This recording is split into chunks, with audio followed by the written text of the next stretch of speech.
പ്രിയപ്പെട്ട സുഹൃത്തുക്കളെ, എല്ലാവർക്കും എൻ്റെ പുസ്തകം ആളുകൾ വായിക്കുന്നൊരു സന്ദർഭത്തിലാണ് എന്നതാണ്.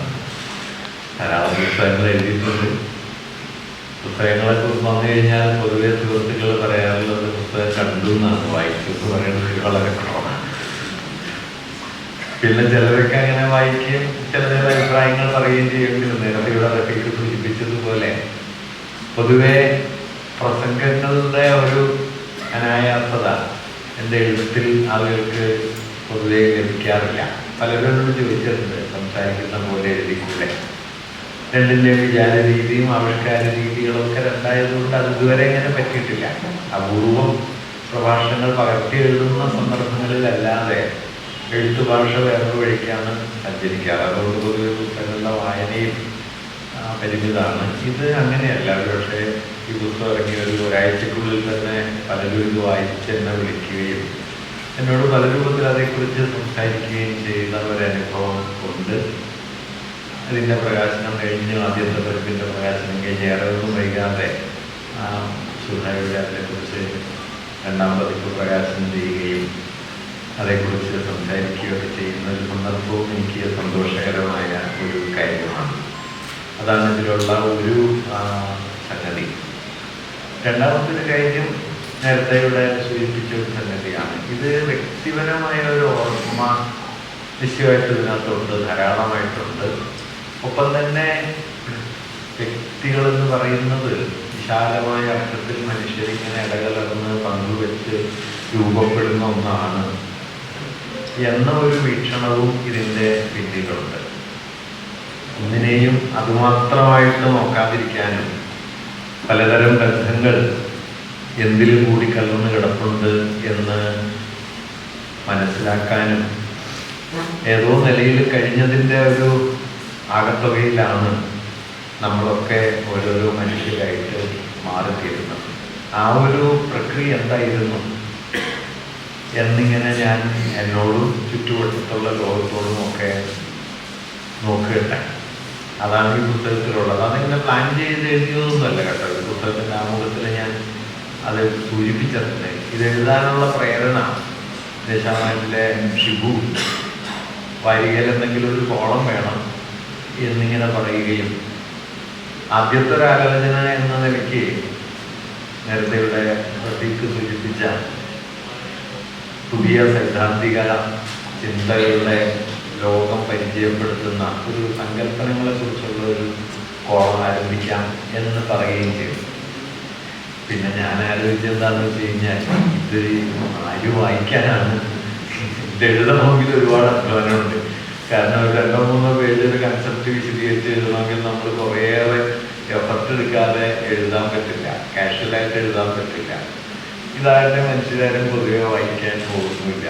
അപ്പം അങ്ങനെ വേണോ എന്നൊരു സംശയത്തിൽ ഞാൻ സാന്ദർഭികമായിട്ട് ഷിബുവിനോട് പറഞ്ഞതാണ്, ഇങ്ങനെ ഒരു സംഗതി ആയാലോ, പരിചയപ്പെട്ട മനുഷ്യരും ഓർമ്മകളും ഒക്കെയുള്ള നിലയിൽ.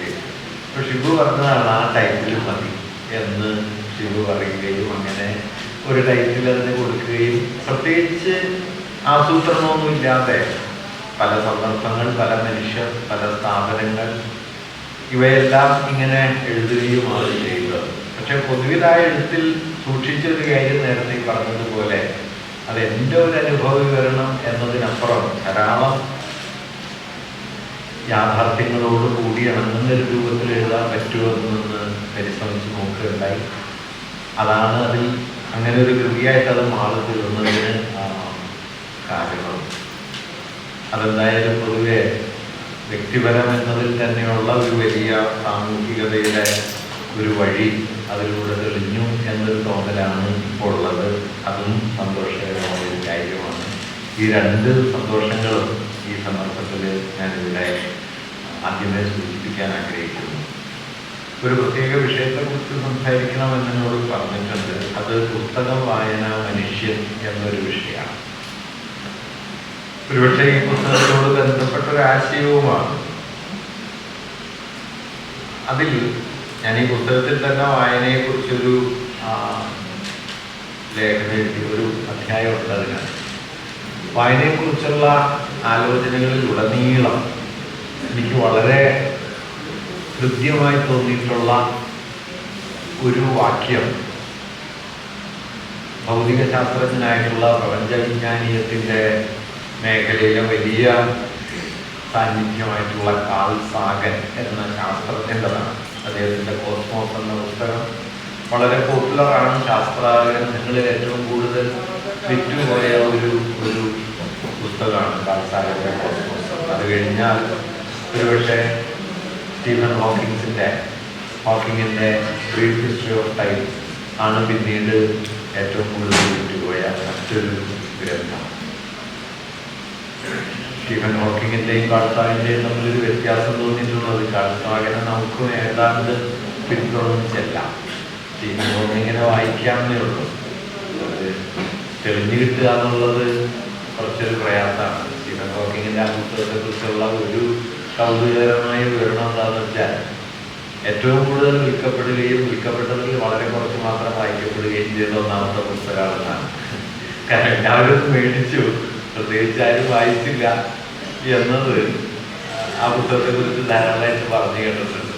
എന്തായാലും ഈ കാൾ സാഗൻ്റെ കോസ്മോസ് അങ്ങനെയല്ല കേട്ടോ. കോസ്മോസ് നമുക്ക് വളരെ വായിച്ചു പോകാവുന്ന ഒരു പുസ്തകമാണ്. കോസ്മോസ് എഴുതിയ കാൾ സാഗൻ പുസ്തകങ്ങളെക്കുറിച്ച് പറയുമ്പോൾ, വായനയെക്കുറിച്ച് പറയുന്ന ഒരു നിരീക്ഷണം വളരെ മനോഹരമായ ഒരു നിരീക്ഷണമാണ്. അദ്ദേഹം എഴുതുന്നത്, one glance at a book and you hear the voice of another person, perhaps someone dead for 1000 years. നിങ്ങളൊരു പുസ്തകത്തിലേക്ക് ഒരു നോട്ടം നോക്കിയാൽ you hear the voice of another person, നിങ്ങൾ മറ്റൊരാളുടെ ശബ്ദം കേൾക്കുന്നു. perhaps someone dead for 1000 years, ഒരു പക്ഷേ 1000 വർഷങ്ങൾക്ക് മുമ്പേ മരണപ്പെട്ടു പോയ ഒരാളുടെ ശബ്ദം. ഇത് പുസ്തകം എന്ന് പറയുന്ന ഒന്നിൻ്റെ ഒരു വളരെ പ്രധാനപ്പെട്ട ഒരു തുടർന്ന് അദ്ദേഹം എഴുതുന്ന കാര്യമുണ്ട്. To read is a voyage through time. വായിക്കുക എന്ന് പറഞ്ഞാൽ കാലത്തിലൂടെയുള്ള ഒരു കപ്പലോട്ടമാണ് എന്നദ്ദേഹം. കാലത്തിലൂടെയുള്ളൊരു സഞ്ചാരം. വായനയും മനുഷ്യനും തമ്മിൽ എങ്ങനെയാണ് ബന്ധപ്പെട്ടിരിക്കുന്നത്? ഇപ്പൊ സമീപകാലത്ത് ലോകത്തെ ഏറ്റവും വലിയ സ്വകാര്യ ഗ്രന്ഥശേഖരത്തിൻ്റെ ഉടമയായ ഉംബർട്ടോ എക്കോ, അദ്ദേഹത്തിൻ്റെ പ്രൈവറ്റ് ലൈബ്രറി എന്ന് പറയുന്നത് ഭീമാകാരമായ ഒരു ലൈബ്രറിയാണ്. ലോകത്തെ ഏറ്റവും വലിയ പേഴ്സണൽ കളക്ഷൻ അദ്ദേഹത്തിൻ്റെതാണെന്ന് ഇപ്പോൾ പലരും എഴുതി കണ്ടിട്ടുണ്ട്. അദ്ദേഹം അവസാനം എഴുതിയൊരു പുസ്തകങ്ങളുടെ അവസാനത്തെ കുറിച്ചാണ്. എൻഡ് ഓഫ് ദ ബുക്ക് എന്നൊരു പുസ്തകമാണ് അദ്ദേഹം അവസാനം എഴുതിയത്. അപ്പം അദ്ദേഹം ഈ പുസ്തകങ്ങൾക്ക് എന്ത് സംഭവിക്കും എന്നൊരു അന്വേഷണം നടത്തുന്നുണ്ട്. അവിടെയുണ്ട്, മറ്റൊരു സ്ഥലത്ത്, മറ്റു ചിലയിടങ്ങളിലും. അതിൽ അദ്ദേഹം പറയുന്നൊരു കാര്യം, പുസ്തകം മരിക്കില്ല. പുസ്തകങ്ങൾ മരിക്കുന്നു, പുതിയ സാങ്കേതിക വിദ്യ വരുന്നു, വായനയുടെ രീതികൾ മാറുന്നു എന്നതൊക്കെ ധാരാളമായിട്ട് ചർച്ച ചെയ്യപ്പെടുന്ന ഒരു കാലമാണല്ലോ. അദ്ദേഹം പറയുന്നത് പുസ്തകങ്ങൾ മരിക്കില്ല. എന്നാൽ അദ്ദേഹം നടത്തുന്ന വളരെ രസമുള്ളൊരു നിരീക്ഷണം, ചില കണ്ടെത്തലുകൾക്ക് അത് നിലവിൽ വന്നാൽ പിന്നെ പിൻവാങ്ങാൻ കഴിയില്ല, അത് വേണ്ടെന്ന് വയ്ക്കാൻ കഴിയില്ല. അദ്ദേഹം നൽകുന്ന ആദ്യത്തെ ഉദാഹരണം ചക്രം, വീല്. മനുഷ്യവംശത്തിൻ്റെ ചരിത്രത്തിൽ എപ്പോൾ ചക്രം പ്രത്യക്ഷപ്പെട്ടോ അതിനുശേഷം ഇതുവരെ ചക്രം ഇല്ലാത്തൊരു നാഗരികതയില്ല, ഇനി ഉണ്ടാവുകയില്ല. ചക്രത്തിൻ്റെ രൂപമൊക്കെ മാറും. കളിമണ്ണുകൊണ്ടുണ്ടാക്കിയ കളിപ്പാട്ടത്തിൻ്റെ ചക്രം മുതൽ ചക്രം ഇങ്ങനെ മാറി മാറി വരുന്നു. പക്ഷെ ചക്രം ഇല്ലാത്തൊരു മാനുഷിക ജീവിതം ഉണ്ടാവുക, അത് നിങ്ങൾക്ക് ഉപേക്ഷിക്കാൻ പറ്റില്ല. അത് മനുഷ്യാവസ്ഥയുടെ ഒരു എക്സ്റ്റൻഷൻ പോലെ. മറ്റൊരു സ്ഥലത്ത് അദ്ദേഹം തീ കണ്ടുപിടിച്ചതിനെ കുറിച്ച് പറയുന്നുണ്ട്. പരിണാമത്തിൻ്റെ ഒരു ഘട്ടത്തിൽ മനുഷ്യൻ തീ കണ്ടെത്തി, ഇനി തീ ഇല്ലാണ്ടാകാൻ പറ്റില്ല, തീ ഒഴിവാക്കുക അസാധ്യമാണ്. ഈ നിലയിൽ മനുഷ്യന് ഒഴിവാക്കാൻ കഴിയാത്ത, മനുഷ്യന്റെ ഒരു നാച്ചുറൽ ബീയിങ്ങിൻ്റെ ഒരു എക്സ്റ്റൻഷൻ പോലെ, മാനുഷികമായ ഉണ്മയുടെ സ്വാഭാവികമായ ഒരു ഭാഗമായി മാറി തീർന്ന ഒരു കണ്ടെത്തലാണ് പുസ്തകം എന്നാണ് അദ്ദേഹം നടത്തുന്ന ഒരു നിരീക്ഷണം. അത് വെറുതെ ഒരു സാമഗ്രിയല്ല, അത് മനുഷ്യാവസ്ഥയോട് ആഴത്തിൽ ബന്ധപ്പെട്ടിരിക്കുന്നു എന്നൊരു നിരീക്ഷണം ഉംബർട്ടോ എക്കോ പറയുന്നു. അതെന്തുകൊണ്ടാണ് എന്ന് വേണമെങ്കിൽ ആലോചിക്കാവുന്നതാണ്. ഞാൻ അതിന്റെ മുഴുവൻ വിശദാംശങ്ങൾ ഇവിടെ പറയാൻ മുതിരുന്നില്ല, അത് കുറച്ചുകൂടി സങ്കീർണമാണ്. എങ്കിൽ എനിക്ക് തോന്നിയ ചില ആശയങ്ങൾ ഞാൻ അതുമായി ബന്ധിപ്പിച്ച് ഈ വിഷയത്തോട് കണക്ട് ചെയ്ത് പറയാം. കേരള വലിയ അക്ബർ എന്ന് പറഞ്ഞിട്ടൊരു പുസ്തകം ട്രാൻസ്ലേറ്റ് ചെയ്യട്ടെ. അപ്പൊ അത് വായിച്ചിട്ട് രണ്ടുപേരും പറഞ്ഞു, ഒരു സംസ്കൃത വിഷയം കൂടി ഇതിന്റെ കൂടെ ബൈൻഡ് ചെയ്ത് കൊടുക്കണം എന്ന് പറഞ്ഞു. അതെനിക്കിത് വായിക്കാൻ, കാരണം അമ്മാതി സംസ്കൃതത്തിലാണ് മൂപ്പരും മലയാളം എഴുതിയത്. എന്നതുപോലെ ചില ആളുകൾ ഇങ്ങനെ അച്ചടി വഴികൾ സംസാരിക്കും. അത് വാസ്തവത്തിൽ അതെന്തുകൊണ്ടാന്ന് വെച്ച് കഴിഞ്ഞാൽ സ്വയം അങ്ങനെ അറിയാൻ പറ്റാത്തത് കൊണ്ടാണ് ഈ അച്ചടിയുടെ വഴി. വാസ്തവത്തിൽ മനുഷ്യപ്രകൃതം അങ്ങനെയല്ല. മനുഷ്യപ്രകൃതം വളരെ സഹജവുമായി അഴിവുള്ളതാണ്. ആ അഴിവ് ഭാഷയിലൊക്കെ ഉണ്ടാവേണ്ടതാണ്. അത് വേറെ കാര്യം. അപ്പോ ഈ അച്ചടി വരുമ്പോൾ സംഭവിക്കുന്ന ഒരു കാര്യം, ഈ പറച്ചിലും കേൾവിയിലുമുള്ള ആകസ്മികതകൾ, വിച്ഛേദങ്ങൾ, ഇടർച്ചകൾ, കലക്കങ്ങൾ, ഇവയൊക്കെ അതിൽ നിന്ന് പിൻവാങ്ങും. അപ്പൊ നമ്മളൊരു പുസ്തകം നോക്കിയാൽ നിങ്ങൾക്ക് കാണാൻ പറ്റും, ഒരു വാക്യത്തിന് പിന്നാലെ അടുത്ത വാക്യം, ഒരു പാരഗ്രാഫിന് പിന്നാലെ അടുത്ത പാരഗ്രാഫ്, ഒരു പേജിന് പിന്നാലെ അടുത്ത പേജ് എന്നിങ്ങനെ ഒരു അധ്യായത്തിന് പിന്നാലെ അടുത്ത അധ്യായം എന്നിങ്ങനെ വളരെ ക്രമത്തിൽ വിന്യസിക്കപ്പെട്ട ആശയങ്ങളുടെ ഒരു അവതരണ രീതി പുസ്തകങ്ങൾക്കുള്ളിലുണ്ട്. എന്ന് വെച്ച് കഴിഞ്ഞാൽ ഇൻഹറൻ്റായ ഒരു ലീനിയാരിറ്റി ഉണ്ട്, ആന്തരികമായ ഒരു രേഖീയത അച്ചടി നിലനിർത്തും. അതുകൊണ്ട് ഈ അച്ചടിച്ച പുസ്തകം വായിക്കുകയും അതിലൂടെ ലോകത്തെ മനസ്സിലാക്കാൻ തുടങ്ങുകയും ചെയ്യുന്ന ഒരാള് ഈ രേഖീയതയെ സ്വാഭാവികമായി തൻ്റെ ബോധത്തിൻ്റെ ഭാഗമാണ്. ആധുനിക ലോകം എന്ന് പറഞ്ഞു കഴിഞ്ഞാൽ ഏത് തരത്തിലുള്ള ലോകമാണെന്ന് വെച്ച് കഴിഞ്ഞാൽ ദൈവത്തിൻ്റെ സ്ഥാനത്ത് യുക്തി വന്ന ലോകമാണ്. ദൈവത്തെ ഏതാണ്ട് സമാന്തരമായിട്ട് നിർത്തിയിട്ട് അവിടേക്ക് യുക്തിയെ പ്രതിഷ്ഠിക്കുന്നു. യുക്തിയാണ് സത്യം എന്നത് ആധുനികതയുടെ പ്രധാനപ്പെട്ട ഒരു ആശയമാണ്. ഈ യുക്തിപരതയെ, കാര്യകാരണങ്ങളുടെ ക്രമത്തിലുള്ള വിന്യാസത്തെ, എന്തോ എവിടെയും ചെതറിക്കിടക്കല്ല, എല്ലാം പരസ്പരം ഘടിപ്പിക്കപ്പെട്ടിരിക്കുന്നു. എല്ലാത്തിനും അന്യോന്യ ബന്ധങ്ങളുണ്ട്, തുടർച്ചകളും നൈരന്തര്യങ്ങളും ഉണ്ട് എന്ന ആധുനികതയുടെ ഒരു അടിസ്ഥാന സങ്കല്പത്തെ ദൈവത്തെ ഇല്ലാതാക്കുകയൊന്നല്ല. ഇപ്പൊ ന്യൂട്ടൺ പ്രപഞ്ചത്തെ കുറിച്ചുള്ള ഒരു ദർശനം അവതരിപ്പിച്ച സമയത്ത് പ്രപഞ്ചം സുഘടിതമായ ഒന്നാണ് എന്ന് പറയാൻ അദ്ദേഹം കൊണ്ടുവന്നൊരു രൂപകം ഒരു വൈൻഡഡ് ക്ലോക്കാണ്. കീ കൊടുത്ത ക്ലോക്കാണ്. ഒരു ക്ലോക്ക് കീ കൊടുത്താൽ പിന്നെ ക്ലോക്ക് തന്നെത്താനെ ചലിക്കും. അത് ചലിപ്പിക്കാനായിട്ട് പിന്നെ വേറെ ശക്തിയൊന്നും വേണ്ട, അതിൻ്റെ ആന്തരിക സംഘാടനം കൊണ്ട് തന്നെ ക്ലോക്ക് ചലിക്കും. അങ്ങനെ വരുമ്പോൾ പിന്നെ ദൈവത്തിന് റോളില്ലല്ലോ. അങ്ങനെ ദൈവത്തെ തള്ളാൻ പറ്റില്ല എന്നുള്ളതുകൊണ്ട് മൂപ്പര് എന്ത് ചെയ്തെന്ന് വെച്ച് കഴിഞ്ഞാൽ ആദ്യം കീ കൊടുത്ത ആളാണ് ദൈവം എന്ന് ഒരു പൊസിഷൻ കൊടുത്ത് പ്രാരംഭത്തിൽ ദൈവത്തെ പ്രതിഷ്ഠിച്ച് പിന്നെ പ്രപഞ്ചം സ്വയമേവ ചലിക്കുന്നു എന്ന് ഒരു യുക്തി അതിന് അദ്ദേഹം നൽകുകയുണ്ടായി. എന്നതുപോലെ രേഖീയതയുടെ ആഭ്യന്തരമായ ക്രമത്തിന്റെ ഒരു പാറ്റേൺ വാസ്തവത്തിൽ ഈ അച്ചടിച്ച പുസ്തകങ്ങൾ, അച്ചടിച്ച സാമഗ്രികൾ നിലനിർത്തുന്നുണ്ട്.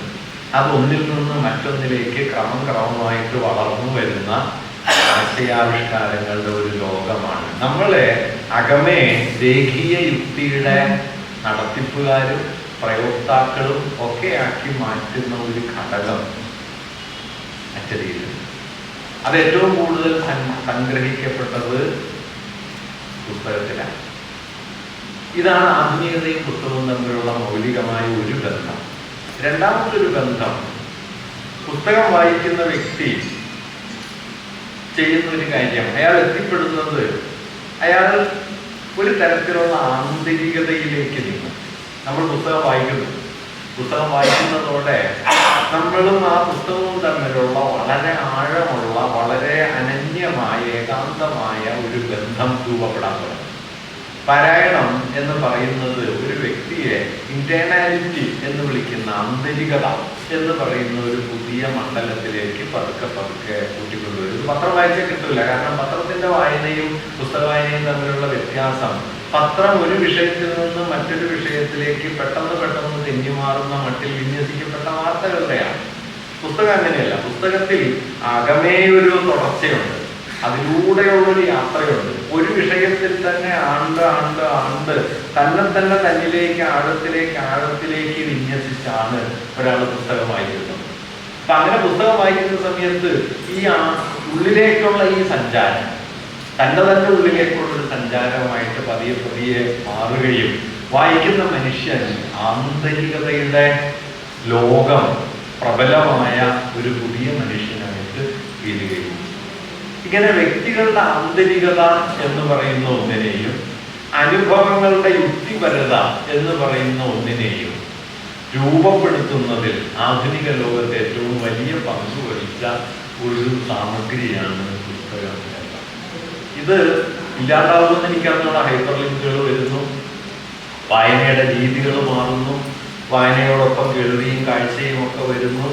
അത് വായനയുടെ ഇപ്പൊ നമ്മൾ കൊണ്ടു നടക്കുന്ന പ്രകൃതത്തെ മാറ്റുമോ ഇല്ലയോ എന്ന് പറയാൻ എനിക്ക് അറിഞ്ഞൂടാ. പക്ഷെ വായന എന്ന് പറയുന്നത് പഴയതുപോലെ എഴുതി വെക്കപ്പെട്ട സാധനങ്ങൾ, പറഞ്ഞും കേട്ടും മനസ്സിലാക്കിയ സാധനങ്ങൾ വായിച്ച് മനസ്സിലാക്കുന്നു എന്ന ലഘുവായ ഒരു പരിവർത്തനമല്ല വായനയിലുള്ളത്. അത് സാങ്കേതികമായ ഭാഷയിൽ പറഞ്ഞാൽ ഒരു വൻ വഴിത്തിരിവാണ്, ഒരു പാരഡൈം ഷിഫ്റ്റ് എന്ന് പറയാം. മക്ലൂഹൻ അതിനെ ഗുട്ടൻബർഗ് ഗാലക്സി എന്നൊക്കെ വിളിക്കുന്നുണ്ട്. അച്ചടി വഴി വാസ്തവത്തിൽ പുതിയ ഒരു താരാപഥം രൂപപ്പെടുകയും മനുഷ്യർ ആ പുതിയ താരാപഥത്തിലേക്ക് പ്രക്ഷേപിക്കപ്പെടുകയും അവരുടെ ഉണ്മയുടെ ആധാരം വേറൊന്നായി തീരുകയും ചെയ്തു എന്ന് ഞാൻ പറഞ്ഞു. ഇത് പുസ്തകങ്ങൾ ഉണ്ടാക്കിയ വലിയ ഒരു വായനയാണ്, വലിയൊരു വഴിത്തിരിവാണ്. രണ്ടാമത്തെ ഒരു സംഗതി എന്ന് പറയുന്നത്, എനിക്ക് പുസ്തക വായനയെ സംബന്ധിച്ച് വളരെ കൃത്യമായി തോന്നിയ മറ്റൊരു 2 ഒബ്സർവേഷൻ കൂടി ഇവിടെ പറഞ്ഞ് ഞാൻ ഈ വിഷയം അവസാനിപ്പിക്കാം. അത് മലോറി ബ്ലാക്ക്മാൻ എന്ന് പറയുന്ന ഒരു വലിയ പ്രശസ്തനൊന്നുമല്ല, അദ്ദേഹത്തിൻ്റെ ഒരു നിരീക്ഷണമാണ്.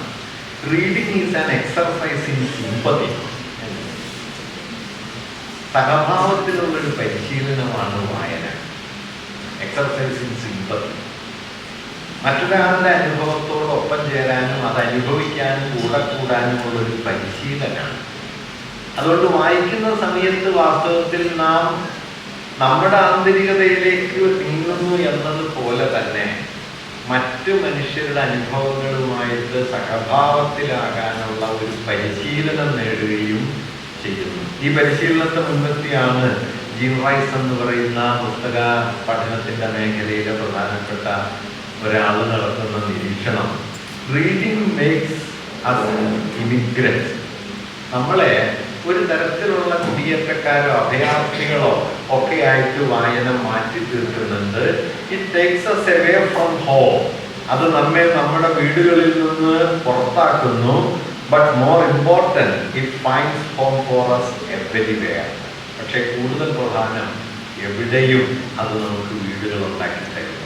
നമ്മുടെ വീട്ടിൽ നിന്ന് പുറത്താക്കി ലോകം എവിടെയും നമുക്ക് വീടുകൾ നൽകുന്നതാണ് വായന എന്ന് വായനയെ മുൻനിർത്തി ഈ ജീൻ റൈസ് പറയുന്ന ഒരാശയം. ഇത് രണ്ടും പരസ്പര ബന്ധിതമായ ആശയങ്ങളാണെന്ന് തോന്നുന്നു. അതായത് ഒരു വ്യക്തിയെ പറ്റത്തിൽ ഒരാൾ എന്നതിൽ നിന്ന് ഒറ്റയ്ക്കൊരാൾ എന്ന നിലയിലേക്ക് മാറ്റിയെടുക്കുന്ന അയാളുടെ ആന്തരികതയുടെ ഒരു നിർമ്മാണ ലോകം, ഒരു നിർമ്മാണ സാമഗ്രിയായി പുസ്തകങ്ങളും പുസ്തക കേന്ദ്രിതമായ വായനയും ഒരു ഭാഗത്ത് മാറിത്തീരുന്നുണ്ട്. മറ്റൊരു ഭാഗത്ത് സാമൂഹികത എന്ന് പറയാവുന്ന മട്ടിൽ ഇതര മനുഷ്യരുടെ അനുഭവങ്ങളുമായുള്ള വലിയ സഹഭാവം, പങ്കുവയ്ക്കലുകൾ, കൂടിച്ചേരലുകൾ, അനുഭവത്തിന്റെ സിമ്പതി ഇൻ എക്സർസൈസ്, അത് ഒരു എക്സർസൈസ് ഇൻ സിമ്പതി, സഹഭാവത്തിന്റെ ഒരു പരിശീലനം ആയി വായന മാറിത്തീരുകയും ചെയ്യുന്നു. ഇങ്ങനെ ഒരു വ്യക്തിയെ അയാളിൽ ആഴമുള്ള ഒരാളാക്കി മാറ്റാനും അതേസമയം ഒരു വ്യക്തിയെ മനുഷ്യവംശ സാഹോദര്യത്തിലേക്ക് ചേർത്ത് നിർത്താനും കഴിയുന്ന ഒരു ഉപാധിയാണ് പുസ്തകം എന്നാണ് ഉമ്പർട്ടോ കരുതുന്നത്. അതുകൊണ്ടാണ് പുസ്തകം പോവില്ല എന്ന്. കാരണം മനുഷ്യൻ ആധുനിക മനുഷ്യനായത് 2 നിലയ്ക്കാണ്. ഒന്ന്, വ്യക്തി എന്ന നിലയിൽ തന്നെ സ്ഥാപിച്ച്. 2, പറ്റങ്ങൾ എന്നതിൽ നിന്ന് ആത്മബോധമുള്ള മനുഷ്യരുടെ സ്വേച്ഛാനുസൃതമായ കൂട്ടായ്മ, ഇച്ഛാപൂർണമായ കൂട്ടായ്മ അഥവാ സമൂഹം എന്നതിൽ. പറ്റം സമൂഹമല്ല. ആട്ടിൻപറ്റം എന്ന് പറയുന്ന സമയത്ത് അതിലെ ഒരാടിനും അതിനെക്കുറിച്ചോ അത് ഉൾപ്പെട്ടു നിൽക്കുന്ന പറ്റത്തെക്കുറിച്ചോ സവിശേഷമായ ആത്മബോധമില്ല.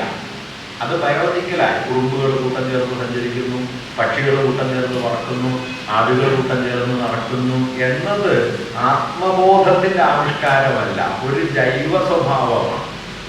ഈ ജൈവ സ്വഭാവമുള്ള പറ്റത്തിൽ നിന്ന് സമൂഹത്തിലേക്കുള്ള മാറ്റം, സമൂഹത്തിലെ ഒരാൾക്ക് അയാളെക്കുറിച്ച് ആത്മബോധമുണ്ട്, താൻ ഉൾപ്പെട്ട സമൂഹത്തെക്കുറിച്ചും അയാൾക്ക് ധാരണയുണ്ട്. ഈ ധാരണയാണ് പറ്റത്തിൽ നിന്ന് സമൂഹത്തെ വ്യത്യസ്തമാക്കുന്നത്. അങ്ങനെ നോക്കിയാൽ ആധുനിക സമൂഹം എന്ന് പറയുന്നതിൻ്റെ ആധാരത്തിൽ ഈ രണ്ട് ഘടകങ്ങളുണ്ട്. ഒറ്റയായ വ്യക്തി, അതിനെയാണ് നമ്മൾ ഇൻഡിവിജ്വൽ എന്ന് വിളിക്കുന്നത്. അതേസമയം ആ വ്യക്തികൾ ഉൾപ്പെട്ടു നിൽക്കുന്ന സാമൂഹികത. ഞാൻ ഒറ്റക്കൊരാളാണ് എന്ന് കരുതുമ്പോൾ തന്നെ എന്നെ ഒരു ലോകബന്ധമായി കൂടി മനസ്സിലാക്കാൻ, നിലനിർത്താൻ പരിശീലിപ്പിക്കുന്ന ഒരു ഘടകവും ആധുനിക ലോകത്ത്. ഈ രണ്ട് ഘടകങ്ങൾ ഉൾച്ചേർന്നിരിക്കുന്നു എന്നതാണ് ഒരു നിലയ്ക്ക് ഈ പുസ്തകവും മനുഷ്യനും ആധുനിക ലോകവും തമ്മിലുള്ള കെട്ടുപിണയലിൻ്റെ ഏറ്റവും പ്രധാനപ്പെട്ട ഒരു തലമെന്നാണ് നിൽക്കുന്നത്. ഒരുപക്ഷെ അതുകൊണ്ടാണ് മുമ്പൊക്കെ പറയുന്നത് ഏതെല്ലാം കണ്ടെത്തലുകൾ വരട്ടെ, പക്ഷേ പുസ്തകത്തിനെ നിങ്ങൾക്ക് റീപ്ലേസ് ചെയ്യാൻ പറ്റില്ല എന്ന് പറയുന്നത് ഈ ഒരു അർത്ഥത്തിലാണ് എന്നാണ് ഞാൻ കരുതുന്നത്. അദ്ദേഹം ഈ രൂപത്തിൽ അങ്ങനെ അത് എക്സ്പ്ലോർ ചെയ്യുന്നില്ല അധികം, പക്ഷെ ഇങ്ങനൊരു ആലോചന സാധ്യമാണെന്ന് ഒരു കാര്യം കൂടി പറഞ്ഞ് അവസാനിപ്പിക്കാം. അത് വായന എന്ന് പറയുന്ന അനുഭവത്തെയാണ്. പുസ്തകവും വായനയും മനുഷ്യനും എന്ന് പറയുമ്പോൾ വായന എന്ന് പറയുന്നത് ഒരു പ്രകാരത്തിലുള്ളതല്ല, നമുക്കറിയാലോ. നമ്മുടെ കാഷ്വൽ റീഡിങ്സ് ഉണ്ട്, വളരെ കണ്ടംപ്ലേറ്റീവായ വായനകളുണ്ട്, ക്രിട്ടിക്കലായ വായനകളുണ്ട്. ഇത് ഏത് വായനയാണ് നമ്മൾ ഇപ്പോൾ കാഷ്വൽ റീഡിംഗ് എന്ന് പറഞ്ഞു കഴിഞ്ഞാൽ നേരം പോക്കിന് വേണ്ടി വായിക്കാം, ഏതെങ്കിലും വിവരം കണ്ടെത്താൻ വേണ്ടി വായിക്കാം. അത് നമ്മളൊന്ന് എടുക്കുന്നു, ഒരു പുസ്തകം വായിക്കുന്നു, വേണ്ട അറിവെടുക്കുന്നു, ഒരു ലേഖനം നോക്കുന്നു, അത്യാവശ്യം വേണ്ട വിവരങ്ങൾ മനസ്സിലാക്കുന്നു, ഉപേക്ഷിക്കുന്നു. ഇൻഫർമേഷൻ ഗ്യാതറിംഗ് ആണ്, വിവരശേഖരണം.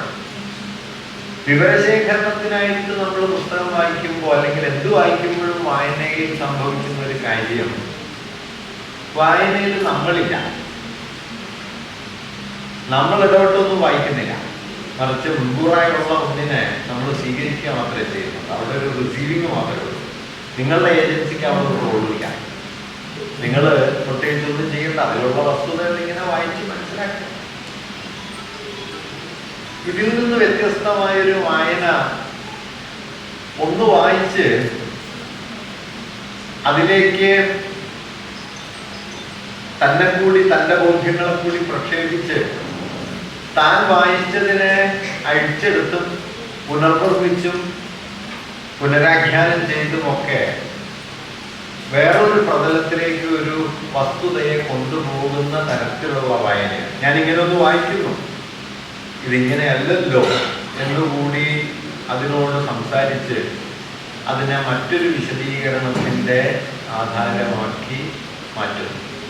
അപ്പം അവിടെ എന്ത് സംഭവിക്കുന്നു എന്ന് വെച്ച് കഴിഞ്ഞാൽ, അവിടെ ഉള്ളതല്ല വായിക്കുന്നത്, അവിടെ ഉള്ളതിനോട് നമ്മുടെ ബോധ്യങ്ങളെ മുൻനിർത്തി ചില ഇടപെടലുകൾ നടത്തുകയും അതിനെ മറ്റൊന്നാക്കി മാറ്റുകയും ചെയ്യുന്നു എന്ന് നമുക്ക് പറയാം. ഇത് വളരെ പ്രധാനപ്പെട്ട വ്യത്യാസമാണ്. കാരണം ആദ്യത്തേതിൽ മുൻകൂറായി സമാഹരിക്കപ്പെട്ട അറിവുകളെ സ്വാംശീകരിക്കുന്നു എന്ന് പറയുമ്പോൾ ഒരു അപകടം, ആ മുൻകൂറായി സമാഹരിക്കപ്പെട്ട അറിവുകളുടെ പക്ഷപാതങ്ങൾ, വിഭാഗീയതകൾ, താല്പര്യങ്ങളൊക്കെ നാം അറിവ് എന്ന മട്ടിലെടുക്കണ്ട. മറിച്ച് നാം കൂടി ഇടപെട്ടിട്ട് അതിനെ മാറ്റുകയാണെങ്കിൽ അത് വേറൊരു സംഗതിയാണ്. ഇപ്പോൾ മാർക്സ് മൂലധനമൊക്കെ എഴുതി തുടങ്ങുന്ന സമയത്ത് ലാഭം എന്നത് സാമ്പത്തിക ചിന്തയിലെ ഒരു നോർമൽ കാറ്റഗറിയാണ്. ലാഭം, മാർക്സ് ഈ ലാഭത്തിലേക്ക് ഇങ്ങനെ സൂക്ഷിച്ച് നോക്കുകയും ലാഭം എന്നത് മുതലാളിത്ത ഉൽപാദന വ്യവസ്ഥയിൽ എവിടെ നിന്നാണ് രൂപപ്പെടുന്നത് എന്നാലോചിച്ച് തുടങ്ങുകയും ലാഭത്തിന് ആധാരമായ മൂല്യം നൽകാൻ പാകത്തിന് ഉൽപാദന വ്യവസ്ഥയിൽ ഏത് ഘടകമാണുള്ളത് എന്ന് ആലോചിക്കുകയും അങ്ങനെ വേരിയബിളായ ഒരു ഘടകമായി ഉൽപാദന വ്യവസ്ഥയിലുള്ള ഒരേ ഒരു എലമെന്റ് തൊഴിലാളിയുടെ അധ്വാനമാണ് എന്ന് മനസ്സിലാക്കുകയും ഈ തൊഴിലാളിയുടെ അധ്വാനം കൂലിയായി നൽകാതെ അതിനെ സമാഹരിച്ചിട്ടാണ് ലാഭമാക്കി മാറ്റുന്നത് എന്ന് വിശദീകരിക്കുകയും അതുകൊണ്ട് ലാഭം മിച്ചമൂല്യമാണ് എന്ന് പറയുകയും ചെയ്തതോടെ അക്കാലം വരെ വളരെ സ്വാഭാവികമായിരുന്ന ഒരു സാമ്പത്തിക സമ്പർക്കം എന്നതിൽ നിന്ന് ലാഭം എന്ന സാമ്പത്തിക സമ്പർക്കത്തിൽ നിന്ന് ചൂഷണം എന്ന ഒരു വിമർശനാത്മക ധാരണയിലേക്ക് ഈ ധാരണ ആകെ മാറും. ലാഭം മിച്ചമൂല്യം എന്ന ഒരു വാക്ക് വെറുതെ ഒരു വാക്കല്ല, അത് ആ സിസ്റ്റത്തിന്റെ ഉള്ളിലേക്ക് മറ്റൊരു വായനയെ കടത്തിവെക്കലാണ്. ഈ ലാഭം വെറുതെ വരുന്നതല്ല, ഈ സിസ്റ്റം എങ്ങനെയാണ് ഫങ്ഷൻ ചെയ്യുന്നത്, ഏതേത് ഘടകങ്ങളുണ്ട്, അതെങ്ങനെയൊക്കെ എന്താ പറയുക സമ്പത്തായി തീരും, അതിൽ അധിക സമ്പത്ത് ഉത്പാദിപ്പിക്കാൻ കെൽപ്പുള്ളതായി വേരിയബിളായ അംശം ഏതാണ്, ആ അംശം എങ്ങനെ ലാഭമായി ഈ സിസ്റ്റത്തിനകത്ത് എമർത്തിയത് വരുന്നു എന്നിങ്ങനെ ഒരു വാക്കിനോട് ഒരുപാട് തരത്തിൽ ചോദ്യങ്ങൾ ഉന്നയിച്ച് ആ വ്യവസ്ഥയെക്കുറിച്ചുള്ള ഒരു സമഗ്ര വിമർശനം രൂപപ്പെടുത്തുന്ന മാർക്സിനെ നമുക്ക് മൂലധനത്തിൽ കാണാൻ പറ്റും. ഞാൻ പറയുന്നത് ഇത് മുൻകൂറായുള്ള അറിവിന് ഇങ്ങോട്ട് എടുക്കുകയല്ല, മറിച്ച് ആ അറിവിനോട് അങ്ങോട്ട് സംവദിക്കുകയും ആ അറിവിനെ അതിനുള്ളിൽ ചെന്ന് തിരുത്തുകയും അതുവഴി മറ്റൊരു ആശയവ്യവസ്ഥയെ രൂപപ്പെടുത്തുകയും ചെയ്യുന്നു എന്നതാണ്. ഇത് പലരും ചെയ്യുന്ന കാര്യമാണ്. വലിയ ചിന്തകരൊക്കെ ചെയ്യുന്ന ഒരു കാര്യം നിലനിൽക്കുന്ന ഒരു ധാരണയെ അബോധം എന്നത് ബോധമില്ലായ്മ എന്ന നിലയിൽ വളരെ മുമ്പ് നിലനിന്നിരുന്നതാണ്. ഫ്രോയിഡിന്റെ ഇടപെടലോടെ അബോധം വേറൊരു സാധനം, ആ വാക്ക് മാത്രമേ അതുള്ളൂ, ബാക്കി അതിന്റെ കൺസെപ്റ്റൽ ഫ്രെയിം ആകെ മാറുന്നുണ്ട്. വലിയ ചിന്തകന്മാരൊക്കെ ഇങ്ങനെ നിലവിലുള്ള ഒന്നിനെ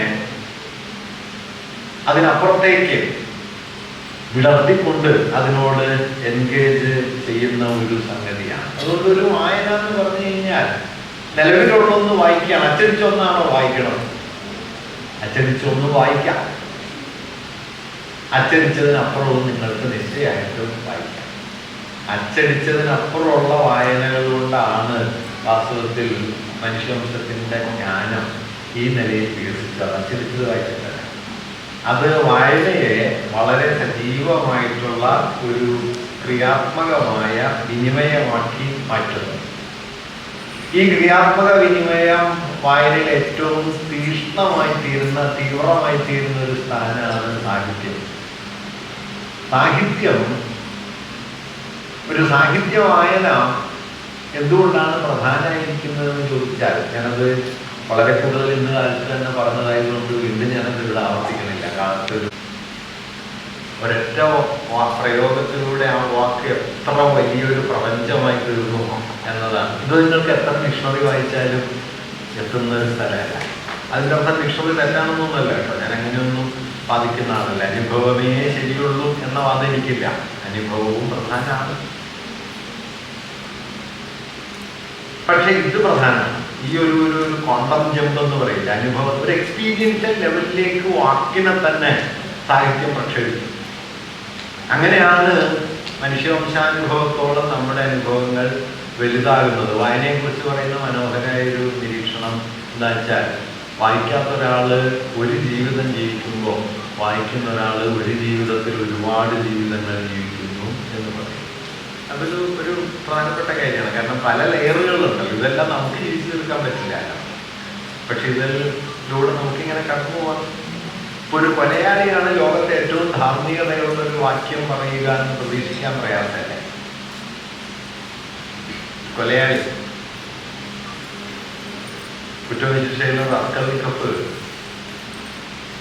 സോണിയയുടെ മുമ്പിൽ മുട്ടുകുത്തിയിട്ട് പറയുന്ന ഒരു വാക്യം, നിന്റെ മുമ്പിലല്ല, യാതന അനുഭവിക്കുന്ന മുഴുവൻ മനുഷ്യരാശിക്കും മുമ്പിലായിട്ടാണ് ഞാൻ മുട്ടുകുത്തുന്നത് എന്നാണ്.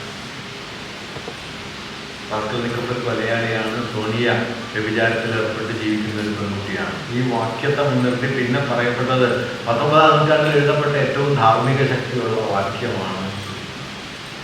നിജമാഷ പറയാൻ തൻ്റെ ഏറ്റവും പ്രണയവതിയായ നായിക, ഏറ്റവും അനുരാഗവതിയായ നായിക ഒരു വേശ്യയാണ്, അത് വാസ്തവതയാണ്. ഇത് സാഹിത്യം തന്നെ ഒരു സങ്കീർണത ഉള്ളതാണ്. ശബ്ദങ്ങൾ വായിച്ചാലേ അമ്മ ഒരു വേശ്യയാണ്. അമ്മ തൻ്റെ കുഞ്ഞിനപ്പുറത്ത് മാറ്റിക്കിടത്തി വിചാരത്തിൽ പങ്കുചേരുമ്പോൾ, രതിയിൽ പങ്കുചേരുന്ന സമയത്ത് കുറുമ്പിങ്ങനെ ഇഴഞ്ഞു വന്ന് ഈ കുഞ്ഞിനെ കഴിക്കുന്നത് ഇത് അമ്മ കാണുന്നു. ഈ കാഴ്ച വരുന്നതോടെ ഈ അമ്മ എന്നുള്ള സങ്കല്പത്തെ ചൊല്ലി നമ്മൾ ഉണ്ടാക്കിയ അതിർത്തികൾ, വേശ്യ എന്നുള്ളതിനെ കുറിച്ച് നമ്മൾ ഉണ്ടാക്കിയ അതിർത്തികൾ, ഇതെല്ലാം പൊട്ടിത്തകരും. നമുക്ക് വേശ്യ ഒരു മാതക ശരീരവും അമ്മ ഒരു നിത്യവാത്സല്യവുമാണ്. ഇത് രണ്ടും പൊളിയുന്നൊരു സ്ഥാനം നിങ്ങൾക്ക് ശബ്ദങ്ങളിൽ കാണും. കോവിലിന് എഴുതുന്നുണ്ട്, പട്ടിയും അമ്മയാണ്, പട്ടിയും പെറുന്നും.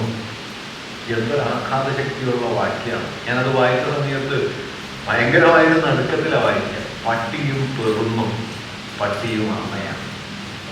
ഞാൻ പറയുന്നത് ഇങ്ങനെ നമ്മൾ ക്രമപ്പെടുത്തി വെച്ച മനുഷ്യാനുഭവത്തിന്റെ അതിരുകളെ ആകമാനം പൊട്ടിച്ച് കളഞ്ഞുകൊണ്ട് അതിരുകളെ മുഴുവൻ ഭേദിക്കുന്നു എന്നുള്ളതാണ്. അതുവഴി അനുഭവത്തിന്റെ പുതിയ പുതിയ പാറ്റേണുകളിലേക്ക്, പുതിയ പുതിയ സൂക്ഷ്മസ്ഥാനങ്ങളിലേക്ക് നമ്മളിങ്ങനെ നിരന്തരം എടുത്തെറിഞ്ഞ് നമ്മെ തന്നെ വലുതാക്കിക്കൊണ്ടിരിക്കുന്നു എന്നതാണ് സാഹിത്യം നൽകുന്ന വലിയൊരു സാധ്യത. അല്ലാതെ സാഹിത്യം നമ്മളെ രസിപ്പിക്കുന്നു എന്നുള്ളത് മാത്രമൊന്നുമല്ല, അനുഭവത്തിൻ്റെ ഈ സൂക്ഷ്മതകളിലേക്കുള്ള നിത്യസഞ്ചാരം അത് പ്രധാനമാണ്. അത് സാഹിത്യം തരുന്ന വലിയൊരു. അപ്പം അത്തരത്തിലുള്ള വായനയുടെ വഴികൾ, അതുകൊണ്ട് സാഹിത്യപാരായണം നഷ്ടപ്പെടുന്നു എന്ന് പറയുന്നത് ചെറിയൊരു നഷ്ടമല്ല. നിങ്ങൾ ജനറാലിറ്റിയിലേക്ക് കൂപ്പുവെക്കുന്നു. സാഹിത്യവായനയാണ് ഈ സാമാന്യത്തിനുള്ളിൽ സവിശേഷതയുടെ അത്ര സങ്കീർണ ലോകങ്ങളുണ്ട് എന്ന് നമ്മെ ബോധ്യപ്പെടുത്തുന്നു. അതുകൊണ്ട് ഈ നേതാക്കളൊക്കെ വായിക്കണം എന്ന് പറയുന്നത്. കാരണം ഈ ജനറാലിറ്റി പെട്ടുപോകരുത്. സാമാന്യമല്ല, അതിൻ്റെ ഉള്ളിലെ വൈരുദ്ധ്യങ്ങൾ, പിളർപ്പുകൾ, വിച്ഛേദങ്ങൾ, അല്ലാതെ പൊതുവിൽ കാണുന്നതിൽ തന്നെ സത്യമുണ്ട് എന്ന് കരുതാതെ, ഒരു നിലയ്ക്ക് പറഞ്ഞാൽ സത്യത്തിന്റെ സൂക്ഷ്മ സ്വരൂപത്തിലേക്ക് മനുഷ്യനെ ക്ഷണിക്കുന്ന ഒരു സ്ഥലമാണ് സാഹിത്യം. പന്നാക്കരണിയുടെ ആദ്യ വാക്യമുണ്ടല്ലോ, അതാ നോവലിന്റെ ആകത്തുകയാണ്. All happy families are happy in the same way, each unhappy family is unhappy in its own way. സന്തോഷം കൊണ്ട് സഹിക്കാൻ മേല എന്ന് പറഞ്ഞ പോലെ. അതുകൊണ്ട് അന്ന വളരെ സന്തുഷ്ടമായ ഒരു കുടുംബജീവിതം ജീവിക്കുന്നു. ഒരു പ്രശ്നവുമില്ല. ഒരു പ്രശ്നമില്ലാത്തതാണ് ജീവിതത്തിൽ ഏറ്റവും വലിയ പ്രശ്നമാണ്. സമയത്തോളം തന്നെ ജീൻ ക്രിസ്റ്റഫ് വലിയ മ്യൂസീഷ്യനാണ്. ഏതാണ്ട് വിധോവന്റെ ഒരു ഫ്രെയിമിലുണ്ടാക്കിയ കഥാപാത്രമാണ്. പക്ഷെ മൂപ്പർക്കൊരു സ്വസ്ഥത വേണമെങ്കിൽ എന്തെങ്കിലും പ്രശ്നത്തിന്റെ നടുവിലായിരിക്കണം. അപ്പൊ നാട്ടിലെവിടെയാണോ വലിയ ഇഷ്യൂസ് ഉള്ളത് മൂപ്പരതിന്റെ നടുക്ക് പോയി നിൽക്കും. അതിൻ്റെ ബഹളമൊന്നും നടുവിലിങ്ങനെ ജീവിച്ച് മൂപ്പര് തൻ്റെ നിലനിൽപ്പിന് വലിയ അർത്ഥം ഉണ്ടാക്കും. ആ പ്രശ്നം അവസാനിച്ചാൽ അടുത്ത പ്രശ്നം എവിടെയാണോ നേരെ അങ്ങോട്ട് ചെല്ലിയാണ് വഴി. നോവലൊരു സ്ഥലത്തൊരു വാക്യമുണ്ട്, ദുരിതങ്ങൾക്കിടയ്ക്ക് ജീവിക്കാൻ കഴിയുന്നത് ഭാഗ്യമാണ്, ജീവിച്ചു പോകുന്നു. അന്നയുടെ പ്രശ്നം അതായിരുന്നു. Each unhappy family is unhappy in its own വേ. ഒരു കാവ്യ സൽക്കാരല്ല, ഒരു കല്യാണ സൽക്കാരത്തിലോ മറ്റോ വെച്ചാണ് അന്ന റോൺസ്കിയെ കാണുന്നത്. അയാളൊരു കാമുകനാണ്, ഒരു വിടനാണ്. പക്ഷെ അവർ തമ്മിൽ പ്രണയത്തിലാവുന്നു. അന്ന മടങ്ങിപ്പോകുന്ന സമയത്ത് ആ രംഗം ടോൾസ്റ്റോയ് എഴുതുന്നത്, തീവണ്ടി അകലെ നിന്ന് വരുന്നു, അന്നയും ഭർത്താവും റെയിൽവേ സ്റ്റേഷനിൽ നിൽക്കുന്നു, തീവണ്ടി വരുന്നത് കാണുന്നു. അന്ന ഇങ്ങനെ തിരിഞ്ഞു നോക്കുന്നു, റോൺസ്കി വന്നിട്ടുണ്ടാവും എന്നൊരു പ്രതീക്ഷ അവർക്കുണ്ട്. തിരിഞ്ഞു നോക്കുന്നു, പാളത്തിന്റെ അങ്ങേയറ്റത്ത് റോൺസ്കി ഉണ്ട്. അവർക്കും പുറകിൽ കനത്ത കാറ്റ് വീശി തുടങ്ങിയിട്ടുണ്ട്, കൊടുങ്കാറ്റ് പോലെ. ടോൾസ്റ്റോയ് എഴുതുന്നത് the Storm was very beautiful. അത് പിന്നെ അവരുടെ ജീവിതത്തെ കടവർത്തി കളയാൻ പോകുന്നൊരു കാറ്റാണ്, ബട്ട് വെരി ബ്യൂട്ടിഫുൾ. ഞാൻ പറഞ്ഞതെന്ന് വെച്ചാൽ ഇങ്ങനെ സാമാന്യത്തിനകത്തേക്ക് കടന്നു കയറി അതിൻ്റെ സൂക്ഷ്മ സംഘർഷങ്ങളെ, വൈരുദ്ധ്യങ്ങളെ, പിളർപ്പുകളെ, വിച്ഛേദങ്ങളെ പുറത്തു കൊണ്ടുവന്ന് അതിലൂടെ ജീവിതമെന്ന് പറയുന്ന ഒരു അവസ്ഥയെ അനന്തമായ വൈചിത്ര്യങ്ങളുടെയും വൈരുദ്ധ്യങ്ങളുടെയും ഒരു പടക്കളം പോലെയായി തുറന്നു കാണിക്കാൻ മനുഷ്യന്റെ മുമ്പിൽ ഉള്ള മിക്കവാറും ഒരേ ഒരു ഉപാധിയാണ് സാഹിത്യം. മറ്റൊരു വിജ്ഞാനത്തിന് ഇത് പറ്റൂല. കാരണം മറ്റെല്ലാ വിജ്ഞാന രൂപങ്ങളും സാമാന്യത്തിലാണ് വരിക. ഞാൻ പറഞ്ഞ നിങ്ങൾ ഒരു വാക്കെടുക്കും, കസേര എന്നൊരു വാക്കെടുക്കും. കസേര എന്നൊരു വാക്കെടുത്താൽ ഏത് കസേരയെ കുറിച്ച് നിങ്ങൾക്ക് കസേര എന്ന് പറയാം. അത് ആ കസേരയാകാം, ഇതാകാം, നമ്മളിരിക്കുന്ന മരം കൊണ്ടുള്ള വലിയ രാജകീയ അലങ്കാരങ്ങളുള്ള കസേരയാകാം, പ്ലാസ്റ്റിക്കിൻ്റെ ആകാം, ഏതിനേയും കസേര എന്ന് പറയാം. കാരണം ആ വാക്ക് ആ കസേരയുടെ യുണീക്ക്നെസ്സിലേക്ക് പോകുന്നില്ല, അതിൻ്റെ ജനറാലിറ്റിയില്ല. ഒരു മരത്തിൽ 100 ഇല ഉണ്ടെങ്കിൽ 100 തരം ഇലകളാണ്. പക്ഷെ എല്ലാത്തിനെയും വിളിക്കാൻ മാവല, പ്ലാവല എന്നൊരു പേരേ ഉള്ളൂ. പക്ഷെ ഒരു ഇല പോലും മറ്റൊന്നിൻ്റെ ആവർത്തനമല്ല, വ്യത്യാസം ഉണ്ടാവും. ഇതൊരു പ്രശ്നമാണ്. അതായത് ഭാഷ സാമാന്യത്തെ പുറത്തു കൊണ്ടുവരുന്നു, യാഥാർത്ഥ്യം പക്ഷേ സവിശേഷം. ഒരിലയ്ക്കും മറ്റൊരിലയുടെ 100% പകർപ്പല്ല, അത് യാന്ത്രികമായിട്ട് ഉണ്ടാക്കുമ്പോൾ മാത്രമേ ഉള്ളൂ. പ്രകൃതിയിൽ പകർപ്പില്ല, പ്രകൃതിയിൽ അനന്യത മാത്രമേ ഉള്ളൂ. യാഥാർത്ഥ്യം യുണീക്കാണ്, ഭാഷ പക്ഷേ സാമാന്യത്തിലാണ്. ഈ പ്രശ്നത്തിൻ്റെ നടുവിലാണ് കവിത നിൽക്കുന്നത്. 20-ാം നൂറ്റാണ്ടിൽ ഏറ്റവും വലിയ മാർക്സിസ്റ്റ് കലാചിന്തകരിൽ ഒരാളായിട്ടുള്ള ജോൺ ബർജർ എന്തിനാണ് കവിത എന്നതിനെ കുറിച്ച് പറയുന്ന സമയത്ത് രസമായി പറയുന്ന ഒരു നിരീക്ഷണം. ദ അവർ ഓഫ് പോയട്രി എന്നു പേരായ അദ്ദേഹത്തിൻ്റെ പ്രബന്ധത്തിൽ അദ്ദേഹം പറയുന്നത്, എന്തിനാണ് മനുഷ്യർക്ക് കവിത? ബർജർ പറയുന്നത്, എല്ലാ അനുഭവങ്ങൾക്കും പേരുണ്ടെങ്കിൽ കവിത ആവശ്യമില്ല. എല്ലാ അനുഭവങ്ങൾക്കും പേരുണ്ടെങ്കിൽ, നോക്കൂ, നിങ്ങൾക്ക് 10 സുഹൃത്തുക്കളുണ്ടെങ്കിൽ 10 തരം സൗഹൃദങ്ങളുണ്ട്. പക്ഷെ എല്ലാത്തിനും ഒരു പേരേ ഉള്ളൂ, സൗഹൃദം. എനിക്ക് നിങ്ങളോടുള്ള സൗഹൃദമല്ല എനിക്ക് മറ്റൊരാളോടുള്ളത്. പക്ഷെ രണ്ടിനെയും വിളിക്കാൻ ഒരു വാക്കേ ഉള്ളൂ.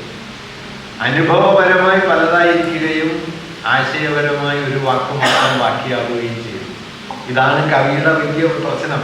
ഇന്ന് ഭാഷയിൽ അപൂർണമെന്ന് ആശാൻ പറഞ്ഞത് വാക്കില്ലാഞ്ഞിട്ടൊന്നുമല്ല, വാക്കും അനുഭവവും തമ്മിലുള്ള ഈ വൈരുദ്ധ്യത്തിൻ്റെ ഉള്ളിൽ പോയി മുട്ടുന്നതുകൊണ്ടാണ്.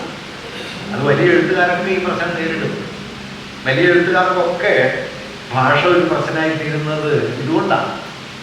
അവരുടെ അനുഭവവും ഭാഷയുടെ പാറ്റേണും തമ്മിലുള്ള സംഘർഷം അനുഭവിക്കുന്നവരാണ് വാസ്തവത്തിൽ വലിയ എഴുത്തുകാരായി തീരുന്നത്. അല്ലാത്തവരൊക്കെ താരതമ്യേന ചെറിയ എഴുത്തുകാരാണ്. ഈ സംഘർഷം വൈരുദ്ധ്യത്തിൽ തിരമാല എന്ന പോലെ എന്നൊക്കെ പറയും. എന്തെനിക്ക് ഏകിയില്ല വാക്കൊന്നും ബന്ധുരം തവരൂപം വിവരിക്കാൻ എന്ന് പറയും. എംഗോയെന്നും പറയുമല്ലോ, വാക്കേ കൂടെ വിടെ. ഇതൊക്കെ ഈ ഒരു പ്രശ്നമാണ്, ഭാഷയിൽ നിന്ന് മുട്ടുന്നതാണ്. അപ്പൊ കവിത ചെയ്യുന്നത് എന്ത്, സാഹിത്യം ചെയ്യുന്നത് എന്തെന്ന് ചോദിച്ചാൽ ഭാഷയുടെ സാമാന്യതയിൽ നിന്ന് അനുഭവത്തിന്റെ സവിശേഷത്തിലേക്ക് വാക്കിനെ കടത്തിവിടില്ല. ബർജർ അതിനെ മനോഹരമായിട്ട് പറയുന്നുണ്ട്. അദ്ദേഹം പറയുന്ന നിരീക്ഷണം ഇതാണ്: കവിത ചെയ്യുന്നത് എന്താണ്? വാക്കിൽ നിന്ന് പിൻവാങ്ങിപ്പോയ അനുഭവത്തിന്റെ സൂക്ഷ്മതയെ, അനുഭവത്തിന്റെ അനന്യതയെ വാക്കുകൊണ്ട് തന്നെ തിരിച്ചു പിടിക്കലാണ് കവിത. കവിതയുടെ ഉപാധി വാക്ക് തന്നെ. പക്ഷെ അത് ആ വാക്കിൽ നിന്ന് പിൻവാങ്ങിയ ഒന്നിനെയാണ് വാക്കുകൊണ്ട് തിരിച്ചു പിടിക്കുന്നത്. Reclaiming the experiential level of the language, the word, അതിനെ തിരിച്ചു പിടിക്കും. അപ്പൊ വാക്കിലൊരു അഭാവത്തെ വാക്കിങ്ങനെ നോക്കുന്നു, വാക്കിലേക്ക് തന്നെ നോക്കിയിട്ട് അതിൻ്റെ അഭാവത്തെ പുറത്തു കൊണ്ടുവരാൻ ശ്രമിക്കും. ഇതാണ് കല ചെയ്യുന്നത്. ഇത് വളരെ പ്രധാനപ്പെട്ട ഒരു കാര്യമാണ്. അല്ലെങ്കിൽ 10 സൗഹൃദങ്ങളും ഒരേ സൗഹൃദം. വാസ്തവത്തിൽ 10 സൗഹൃദങ്ങളും 10 തരം. ഇതിന്റെ പൊളിറ്റിക്സ് എന്താന്ന് വെച്ചാൽ ഈ വ്യത്യസ്തതകളെ ഉൾക്കൊള്ളുന്നിടത്താണ് സാഹോദര്യം ഉണ്ടാകുന്നത്. എല്ലാം ഒരുപോലെ പിന്നെ സാഹോദര്യം വേണ്ടല്ലോ. സാഹോദര്യം എന്ന് പറയുന്നത് എല്ലാവരും എന്നെ പോലെ ആവില്ലല്ല. ഞങ്ങൾ കാരടിയിൽ പറയുന്നൊരു ഫലിതമുണ്ട്. അതായത് കാരടി ശങ്കരന്റെ ആണല്ലോ, അദ്വൈതമാണ്. അദ്വൈതം രണ്ടില്ല എന്നാണല്ലോ. ഞങ്ങൾ പറയണതെന്ന് വെച്ചാൽ ഞാനൊന്നും നീയൊന്നും ഇല്ല, എൻ്റെ ഒന്നും നിന്റെ ഒന്നും ഇല്ല, എല്ലാം എൻ്റെ തന്നെ. പിന്നെ അദ്വൈതമാണ്. ഇതല്ല. നോക്കൂ, സാഹോദര്യം അല്ലെങ്കിൽ ഐക്യം എന്ന് പറയുന്നത് സാധ്യമാണ് എപ്പോഴാണ്? വ്യത്യാസമുള്ളപ്പോഴാണ്. വ്യത്യാസമില്ലെങ്കിൽ പിന്നെ ഐക്യത്തിന് ഈ ഹാളിലെ എല്ലാ കസേരകൾക്കും തമ്മിൽ ഐക്യം ഉണ്ടെന്ന് പറയുന്നത് പോലെ വിഡിത്തമുള്ള ഒരു ആശയമുണ്ടോ? മറിച്ച് നിങ്ങളെല്ലാം വ്യത്യസ്തരായിരിക്കുകയും ഇച്ഛ കൊണ്ട് നമ്മൾ ഒരുമിച്ച് നിൽക്കുകയും ചെയ്യുമ്പോഴാണ് ഐക്യം ഉണ്ടാകുന്നത്. അതായത് വ്യത്യസ്തതകളെ അംഗീകരിക്കുകയും ആ വ്യത്യസ്തതകൾക്ക് മുകളിൽ നമുക്കിടയിലെ സ്നേഹത്തെ, സാഹോദര്യത്തെ ഉയർത്തിപ്പിടിക്കുകയും ചെയ്യുന്നതാണ് മാനുഷികമായ സാഹോദര്യ ഭാവനയുടെ മഹിമ. അതുകൊണ്ട് മാനുഷികമായ സാഹോദര്യം, ഐക്യം, ഏകതാഭാവം സാധ്യമാവണമെങ്കിൽ അതിൻ്റെ മുൻകൂർ ഉപാധിയാണ് അനുഭവത്തിൻ്റെ വ്യത്യസ്തത. ഫാഷിസ്റ്റുകൾ ചെയ്യുന്ന ഒരു കാര്യം അനുഭവത്തിൻ്റെ മുഴുവൻ വ്യത്യസ്തതകളെയും തുടക്കത്തിലെ റദ്ദാക്കുകയും ഏകതയെ അതൊരു പൊതു തത്വമാക്കുകയും ചെയ്യും. അതുകൊണ്ടാണ് ഒരു തെരഞ്ഞെടുപ്പ് മതി എന്ന് വരുന്നത്. ഒരു ഭാഷ മതി, ഒരു സംസ്കാരം മതി, ഒരു മതം മതി, ഒരു ഭരണരീതി മതി എന്ന് പറയുകയും വ്യത്യാസങ്ങളെ കഴിയുന്നത്ര ഇല്ലാതാക്കുക എന്നത് ഫാഷിസത്തിൻ്റെ ഒരു അടിസ്ഥാന യുക്തിയാണ്. സാഹിത്യം ചെയ്യുന്ന ഒരു കാര്യം വ്യത്യസ്തതകളുടെ സമ്പൂർണമായ ഒരു ആഘോഷം.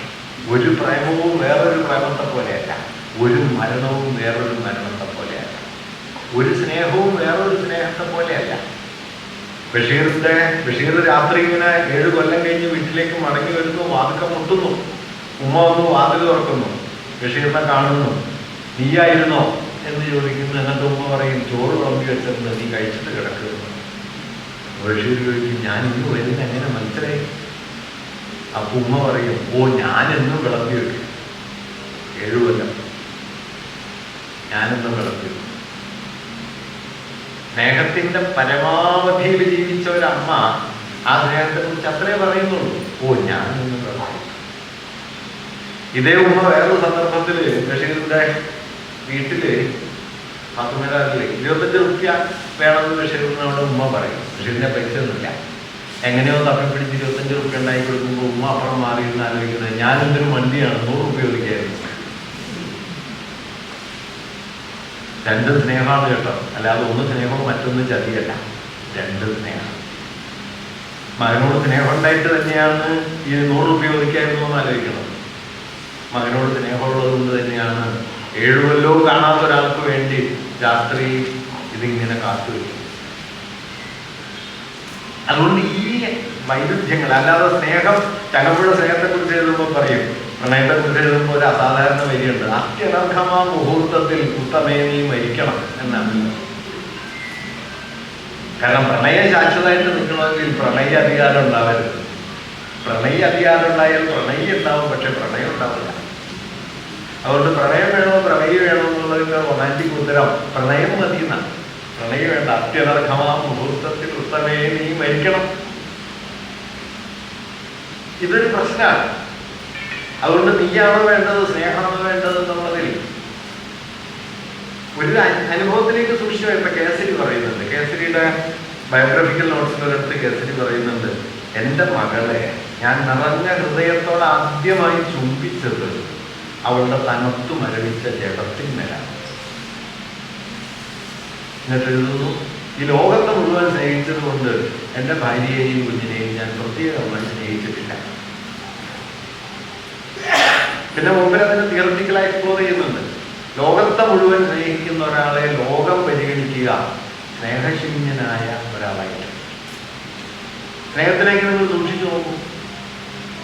നിങ്ങൾ ഒരാളെ സ്നേഹിക്കുന്നു എന്നതിൻ്റെ അനുഭവ മൂല്യം തിരിച്ചു കിട്ടുന്ന സ്നേഹമാണ്. സാർവത്രിക സ്നേഹത്തിൽ സ്നേഹമില്ല. ഭാവത്തിന്റെ പരകോടിയിൽ അഭാവനാശം എഴുതിയിട്ടുണ്ട്. ഭാവത്തിന്റെ പരകോടിയിൽ അഭാവമാണ്. സ്നേഹം സാർവത്രികമായി തീരുമ്പോൾ അത് സ്നേഹശൂന്യതയായി അനുഭവപ്പെടും. കേസരി എന്ന് പറയുന്നുണ്ട്. അപ്പൊ ഇങ്ങനെ ഞാൻ പറഞ്ഞത്, അതുകൊണ്ട് ഏറ്റവും സ്നേഹമയിയായ ഒരു പിതാവ് ഒരുപക്ഷെ ഏറ്റവും സ്നേഹശൂന്യനായ ഒരാളായിട്ട് മനുഷ്യർക്ക് തോന്നാവുന്ന ഒരാളാണ്. ഇങ്ങനെ എഴുതിക്കൊണ്ടിരിക്കുമ്പോൾ മാർട്ടിന്റെ അമ്മ പറഞ്ഞു അത്രേ, മൂലധനത്തെ കുറിച്ച് ഇങ്ങനെ എഴുതിക്കൊണ്ടേയിരിക്കുന്നതിന് പകരം കുറച്ച് ഉണ്ടാക്കാൻ അവനോട് ആരെങ്കിലും ഒന്നും പറയണം.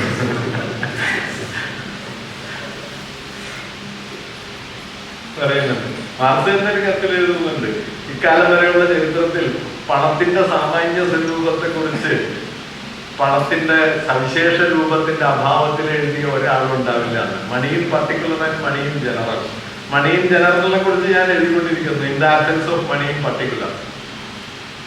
മാർക്സ് ഭയങ്കര കവിയായിരുന്നു കേട്ടോ, വലിയ കവിയായിരുന്നു മാർക്സ്.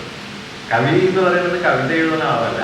കവി എന്ന് പറയുന്നത് ഈ വാക്കിനെ അതിൻ്റെ പ്രത്യക്ഷത്തിൽ നിന്ന് മനുഷ്യവംശാനുഭവത്തിലേക്ക് കടത്തിവിടുന്ന ഒരാളാണ് കവി.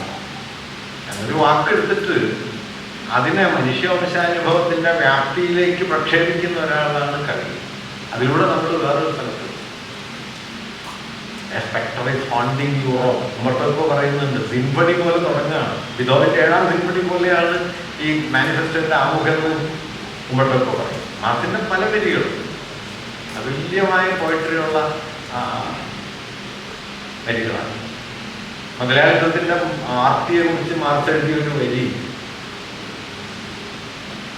Capitalism will cut down the tree if it can sell the shadow. നിഴല് വിൽക്കാൻ പറ്റിയില്ലെങ്കിൽ മരം വെട്ടി വിൽക്കും. നിഴല് വിൽക്കാൻ പറ്റിയ പരിസ്ഥിതി എന്ന് പറയും.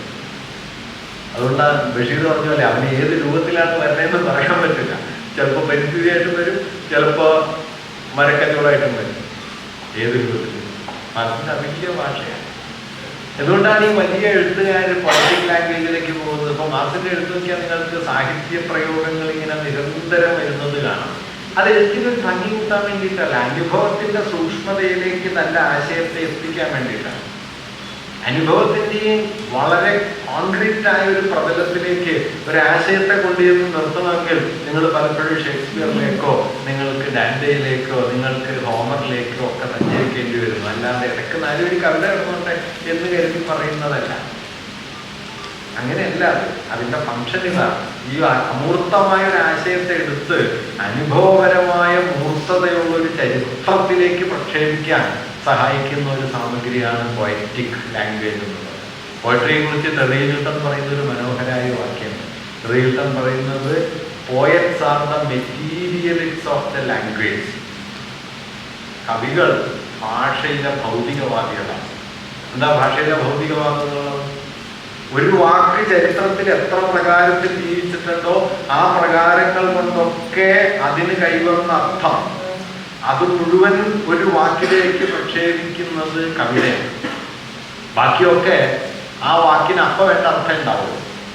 കവിതയിൽ ആ വാക്കിന് അപ്പ വേണ്ട അർത്ഥം ഉണ്ടാവും, അപ്പ വേണ്ടാത്ത അർത്ഥം ഉണ്ടാവും. അത് ചേർന്ന് കവിതയെ അത് പലതാക്കി മാറ്റും. അതുകൊണ്ടാണ് കവികൾ വിചാരിക്കുന്നിടത്ത് കവിത നിൽക്കാത്തത്.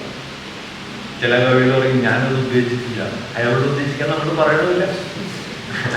അയാൾ ഉദ്ദേശിക്കേണ്ട കാര്യമൊന്നുമില്ല. കാരണം ഞാൻ ഉപയോഗിച്ച വാക്ക് ഞാൻ ഉദ്ദേശിച്ചതാണെന്നുള്ളത് നിങ്ങളുടെ തെറ്റിദ്ധാരണയാണ്. നിങ്ങൾ ഉദ്ദേശിച്ചത് ചിലപ്പോൾ അതിലുണ്ടാവും, ചിലപ്പോൾ അത്രേ ഉണ്ടാവുള്ളൂ. നിങ്ങൾ ഉദ്ദേശിക്കാത്ത ഒരുപാട് വാക്കിലുണ്ടാവും. Poets are the materials of the language. അപ്പൊ ഞാൻ പറഞ്ഞു വന്നത് സാഹിത്യ വായന എന്ന് പറയുന്നത് എന്തുകൊണ്ട് പ്രധാനമായിത്തീരുന്നു എന്ന് വെച്ച് കഴിഞ്ഞാൽ അനുഭവങ്ങളുടെ ഈ സംഘർഷത്തെ, അനുഭവങ്ങളുടെ വൈരുദ്ധ്യത്തെ, അതിലെ പിളർപ്പുകളെ, വ്യത്യസ്തതകളെ, വിച്ഛേദങ്ങളെ മുഖാമുഖം കാണാൻ ഒരാൾക്ക് കിട്ടുന്ന വലിയ ഒരു അവസരമാണ് ഈ പറയുന്ന സാഹിത്യം. അത് സ്നേഹത്തെ പലതാക്കുന്നു, ബന്ധങ്ങളെ പലതാക്കുന്നു, അനുഭവത്തെ പലതാക്കുന്നു. അങ്ങനെ നമ്മളെ വൈവിധ്യങ്ങളുടെ ഒരു അനന്തലോകത്തിലേക്ക് നമ്മളെ എടുത്തെറിയുകയും അതിനുള്ളിൽ നാം ഒരു സാഹോദര്യത്തിൻ്റെ പുതിയ പ്രതലം സൃഷ്ടിക്കുകയും ചെയ്യും. അങ്ങനെ നമ്മിൽ തന്നെ അനന്യമാക്കുകയും ആ അനന്യതയ്ക്കകത്ത് സാമാന്യതയുടെ, സാർവദേശീയതയുടെ ഒരു പ്രതലത്തെ രൂപപ്പെടുത്തുകയും ചെയ്യുന്ന ഒന്നാണ് സാഹിത്യ വായന എന്ന് പറയുന്നത്. അതുകൊണ്ട് ഈ വായനാ പുസ്തകം, മനുഷ്യൻ എന്ന 3 വാക്കുകൾ ചേർത്ത് വെച്ച് നോക്കിയാൽ ചരിത്രത്തിൻ്റെ ഒരു സവിശേഷ സന്ദർഭത്തിൽ മനുഷ്യവംശം അവരവരെയും താൻ ഉൾപ്പെട്ട ലോകത്തെയും ഉൾക്കൊണ്ട ഒരു വലിയ പാറ്റേൺ വാസ്തവത്തിൽ പുസ്തകങ്ങളിലും വായനകളിലുമായിട്ട് കൂടിച്ചേർന്ന് കിടപ്പുണ്ട്. ഇതെല്ലാം വച്ചിട്ടാണ് ജീൻ റൈസ് പറയുന്നത് റീഡിങ് മേക്സ് അസ് ഇമിഗ്രൻറ്റ്സ്. നമ്മളെ കുടിയേറ്റക്കാരാക്കുന്നു. It takes us away from home. നമ്മുടെ പാർപ്പിടങ്ങളിൽ നിന്ന് നമ്മളെ പുറത്താക്കുന്നു, നമ്മെ എടുത്തുകൊണ്ടു പോകുന്നു. But more important, it finds home for us everywhere. പക്ഷെ നമുക്ക് എവിടെയും അത് വീടുണ്ടാക്കി തരും. വീടൊരു കവിത അങ്ങനെയാണ്. ഇവിടെ എനിക്കൊരു വീടുണ്ട് എന്നാണ് അത് തുടങ്ങുന്നത്. അവസാനിക്കുന്നത് എവിടെയും എനിക്കൊരു വീടുണ്ട്. ഈ ഇവിടെയുള്ള വീട്ടിൽ നിന്ന് എവിടെയുമുള്ള വീട്ടിലേക്കുള്ള ഒരു ക്ഷണമാണ് വാസ്തവത്തിൽ സാഹിത്യം വാഗ്ദാനം ചെയ്യുന്നത്. ആ വാഗ്ദാനം നിരസിച്ചുകൂടാത്തതാണ്. കാരണം മനുഷ്യന്റെ ഒരടിസ്ഥാന ശേഷി, മാനുഷികതയുടെ ഒരു അടിസ്ഥാന ശേഷി എന്ന് പറയുന്നത് തന്നിൽ നിന്ന് താനല്ലാത്തതിലേക്ക് സംക്രമിക്കാനുള്ള ഒരാന്തരിക പ്രേരണയാണ്. ആരാണ് അതിനെ അനുകമ്പ എന്ന് വിളിച്ചു. അനുകമ്പ, താനല്ലാത്തതിലേക്ക് കടന്നു നിൽക്കാൻ, അതനുഭവിക്കാൻ ഉള്ള പ്രേരണയാണ്. ആത്മത്തിലല്ല, അപരത്തിലേക്ക്. ഈ അപരത്തിലേക്കുള്ള നമ്മുടെ സഞ്ചാരത്തെ സാധ്യമാക്കുന്ന മാനുഷിക ഉപാധികളിൽ ഏറ്റവും പ്രധാനപ്പെട്ട ഒന്നാണ് സാഹിത്യവും കലയും. അതുകൊണ്ട് വായനയിൽ ആ അംശം വാസ്തവത്തിൽ നമുക്ക് നഷ്ടപ്പെട്ടുകൂടാത്തതാണ്. നിർഭാഗ്യവശാൽ അങ്ങനെ വായന ബലപ്പെടുന്നുണ്ടോ എന്ന് ചോദിച്ചാൽ അതിൽ മറ്റു ചില ചോദ്യങ്ങൾ ചോദിക്കാം. വായന കൂടുതൽ എന്താ പറയുക, പ്രയോജനനിഷ്ഠമായി ഉപകരണപരമായി ഒക്കെ മാറിത്തീരുന്ന ഒരു സന്ദർഭമുണ്ട് ഇപ്പോൾ എന്ന് തോന്നുന്നു. ഞാൻ അതിലൊന്നും അന്തിമ വിധി പറയുകയല്ല. പക്ഷേ അങ്ങനെ മാറി തീർന്നാൽ അത് വായന തുടരുകയും വായനയുടെ സാമൂഹ്യ ഫലം മാറുകയും ചെയ്യുന്ന ഒരു പുതിയ അവസ്ഥയ്ക്ക് കാരണമായേക്കാം. എന്തായാലും അങ്ങനെയൊക്കെയുള്ള ഒരു സന്നിഗ്ധ സ്ഥിതിയിൽ പുസ്തകങ്ങളും മനുഷ്യരും വായനയും മാനുഷികത എന്നതുമായി ആഴത്തിൽ കെട്ടുപിണഞ്ഞു കിടക്കുന്ന ഒരു ആശയമണ്ഡലമാണ്. അതിലേക്ക് കടന്നു നിൽക്കാൻ നമുക്കൊക്കെ കൂടുതൽ കൂടുതൽ പ്രാപ്തി ഉണ്ടാവേണ്ടതുണ്ട്. ഞാനിവിടെ നൗഷാദ് സ്വാഗത പ്രസംഗത്തിൽ ഗാന്ധിയെക്കുറിച്ച് പറയട്ടെ. ഞാൻ അതുകൂടി പറഞ്ഞ അവസാനിക്കാം. എൻ്റെ അടുത്ത് ധാരാളം പേര് ഗാന്ധിയെക്കുറിച്ചും ഗുരുവിനെക്കുറിച്ചും ഒക്കെ ഇങ്ങനെ പറഞ്ഞുകൊണ്ടിരിക്കുന്നതിനോട് വിമർശനം പറഞ്ഞിട്ടുണ്ട്. പ്രത്യേകിച്ച് ഒരു ലെഫ്റ്റ് ഓറിയൻറ്റേഷനുള്ള ആളുകളുണ്ട്. ഇതെൻ്റെ ഒരു ബൂർഷ്വാ ഡീവിയേഷനാണ് എന്ന് കരുതുകയും, ബൂർഷ്വാ അല്ലെങ്കിൽ ഒരു തെറ്റി ബൂർഷ്വാ ഡീവിയേഷനെങ്കിലുമാണ് എന്ന് കരുതുകയും ചെയ്യുന്ന ആളുകൾ ധാരാളമായിട്ടുണ്ട്.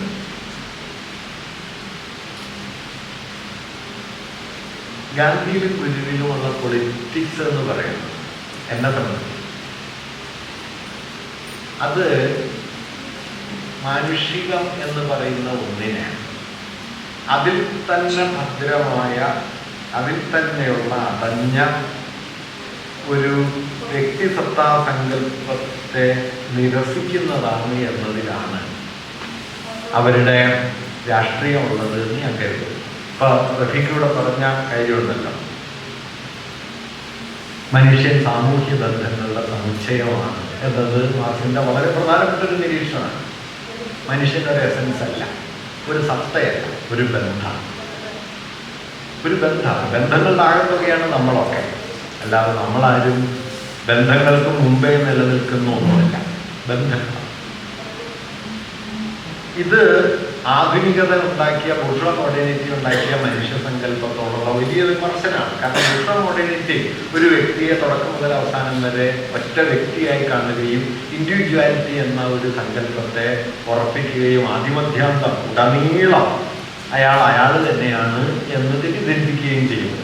കൽപ്പറ്റ മാഷ് കവിതയിൽ എഴുതുന്നുണ്ട്, ഉടനീളം ഒരാളല്ല എന്ന് കൽപ്പറ്റ കവിതയിൽ എഴുതുന്നുണ്ട്. അത് വേറെ നിലയിൽ നമുക്ക് മനസ്സിലാക്കി. ഉടനീളം അല്ല, പലതാണ്. പക്ഷെ ആധുനികത തിരിച്ചാണ്, അതിങ്ങനെ ഉറപ്പിക്കുകയാണ് ചെയ്യുന്നത്. മാർക്സ് അതിനെതിരെ നടത്തിയ വലിയൊരു, ഗുരുവിലും ഗാന്ധിയിലുമൊക്കെ നമ്മൾ വ്യക്തി എന്ന ഈ സങ്കല്പത്തെ നിരസിക്കുന്ന, അതിൻ്റെ സാമൂഹികതയെ, അതിലെ പാരസ്പര്യത്തെ ഒക്കെ വലിയ തോതിൽ പ്രൊജക്റ്റ് ചെയ്യുകയും മുതലാളിത്ത ആധുനികതയുടെ ഒരു വ്യക്തിവാദത്തിനെതിരെ അതിശക്തമായൊരു പൊസിഷൻ എടുക്കുകയും ചെയ്യുന്ന മനുഷ്യർക്കാണ്. അതല്ലാതെ അവർ പലരും പറഞ്ഞിട്ടുണ്ട് കേട്ടോ, അത് നിങ്ങൾക്ക് സ്വീകരിക്കാതിരിക്കുകയോ ചെയ്യാം. പക്ഷെ അവരുടെ ദർശനത്തിൻ്റെ കാതലിൽ ഈ അംശമുണ്ട്. ഇത് വളരെ പ്രധാനപ്പെട്ട ഒരു കാര്യമാണ്. ഇപ്പൊ ഗാന്ധി ആധുനിക ഭരണകൂടങ്ങളോട് വലിയ വിയോജിപ്പുള്ള ഒരാളായിരുന്നു. ആ വിയോജിപ്പ് പലരും കരുതുന്നത് അദ്ദേഹം വളരെ യാഥാസ്ഥിതികനായതുകൊണ്ടും പിന്തിരിപ്പനായതുകൊണ്ടും പഴഞ്ചനായതുകൊണ്ടുമാണ് എന്നൊക്കെയാണ്. അഖിൽ ബിൽഗ്രാമി ഗാന്ധിയെക്കുറിച്ച് പറയുമ്പോൾ പറയുന്നൊരു കാര്യം, എന്തായിരുന്നു ഗാന്ധിയുടെ ഭരണകൂടത്തിനെതിരായ വിമർശനത്തിൻ്റെ കാതൽ? ബിൽഗ്രാമി പറയുന്നത് മനുഷ്യരെ കുറിച്ചുള്ള ആധുനിക ഭരണകൂട ധാരണ തെറ്റാണ്. എന്താണ്? തോമസ് ഹോബ്സ് 18-ാം നൂറ്റാണ്ടിൽ രൂപപ്പെടുത്തിയ മനുഷ്യധാരണ എന്താണെന്ന് വെച്ചാൽ എല്ലാ വ്യക്തികളും സ്വാർത്ഥരാണ്. ഞാൻ എൻ്റെ കാര്യം, നിങ്ങൾ നിങ്ങളുടെ കാര്യം, ഓരോരുത്തരും അവരവരുടെ കാര്യം. അങ്ങനെ ഓരോരുത്തരും അവരവരെ കേന്ദ്രീകരിച്ച് ജീവിക്കുമ്പോൾ എൻ്റെ താല്പര്യങ്ങൾ നിങ്ങളുടെ താല്പര്യങ്ങൾക്കെതിരാണ്, നിങ്ങളുടെ താല്പര്യം അതിനെടുത്തുള്ള താല്പര്യത്തിനെതിരാണ്. സമ്പൂർണമായ ശത്രുതയാണുള്ളത്. All against all. എല്ലാവരും എല്ലാവർക്കും എതിരെ. അങ്ങനെ വരുമ്പോൾ സമൂഹം നിൽക്കില്ല.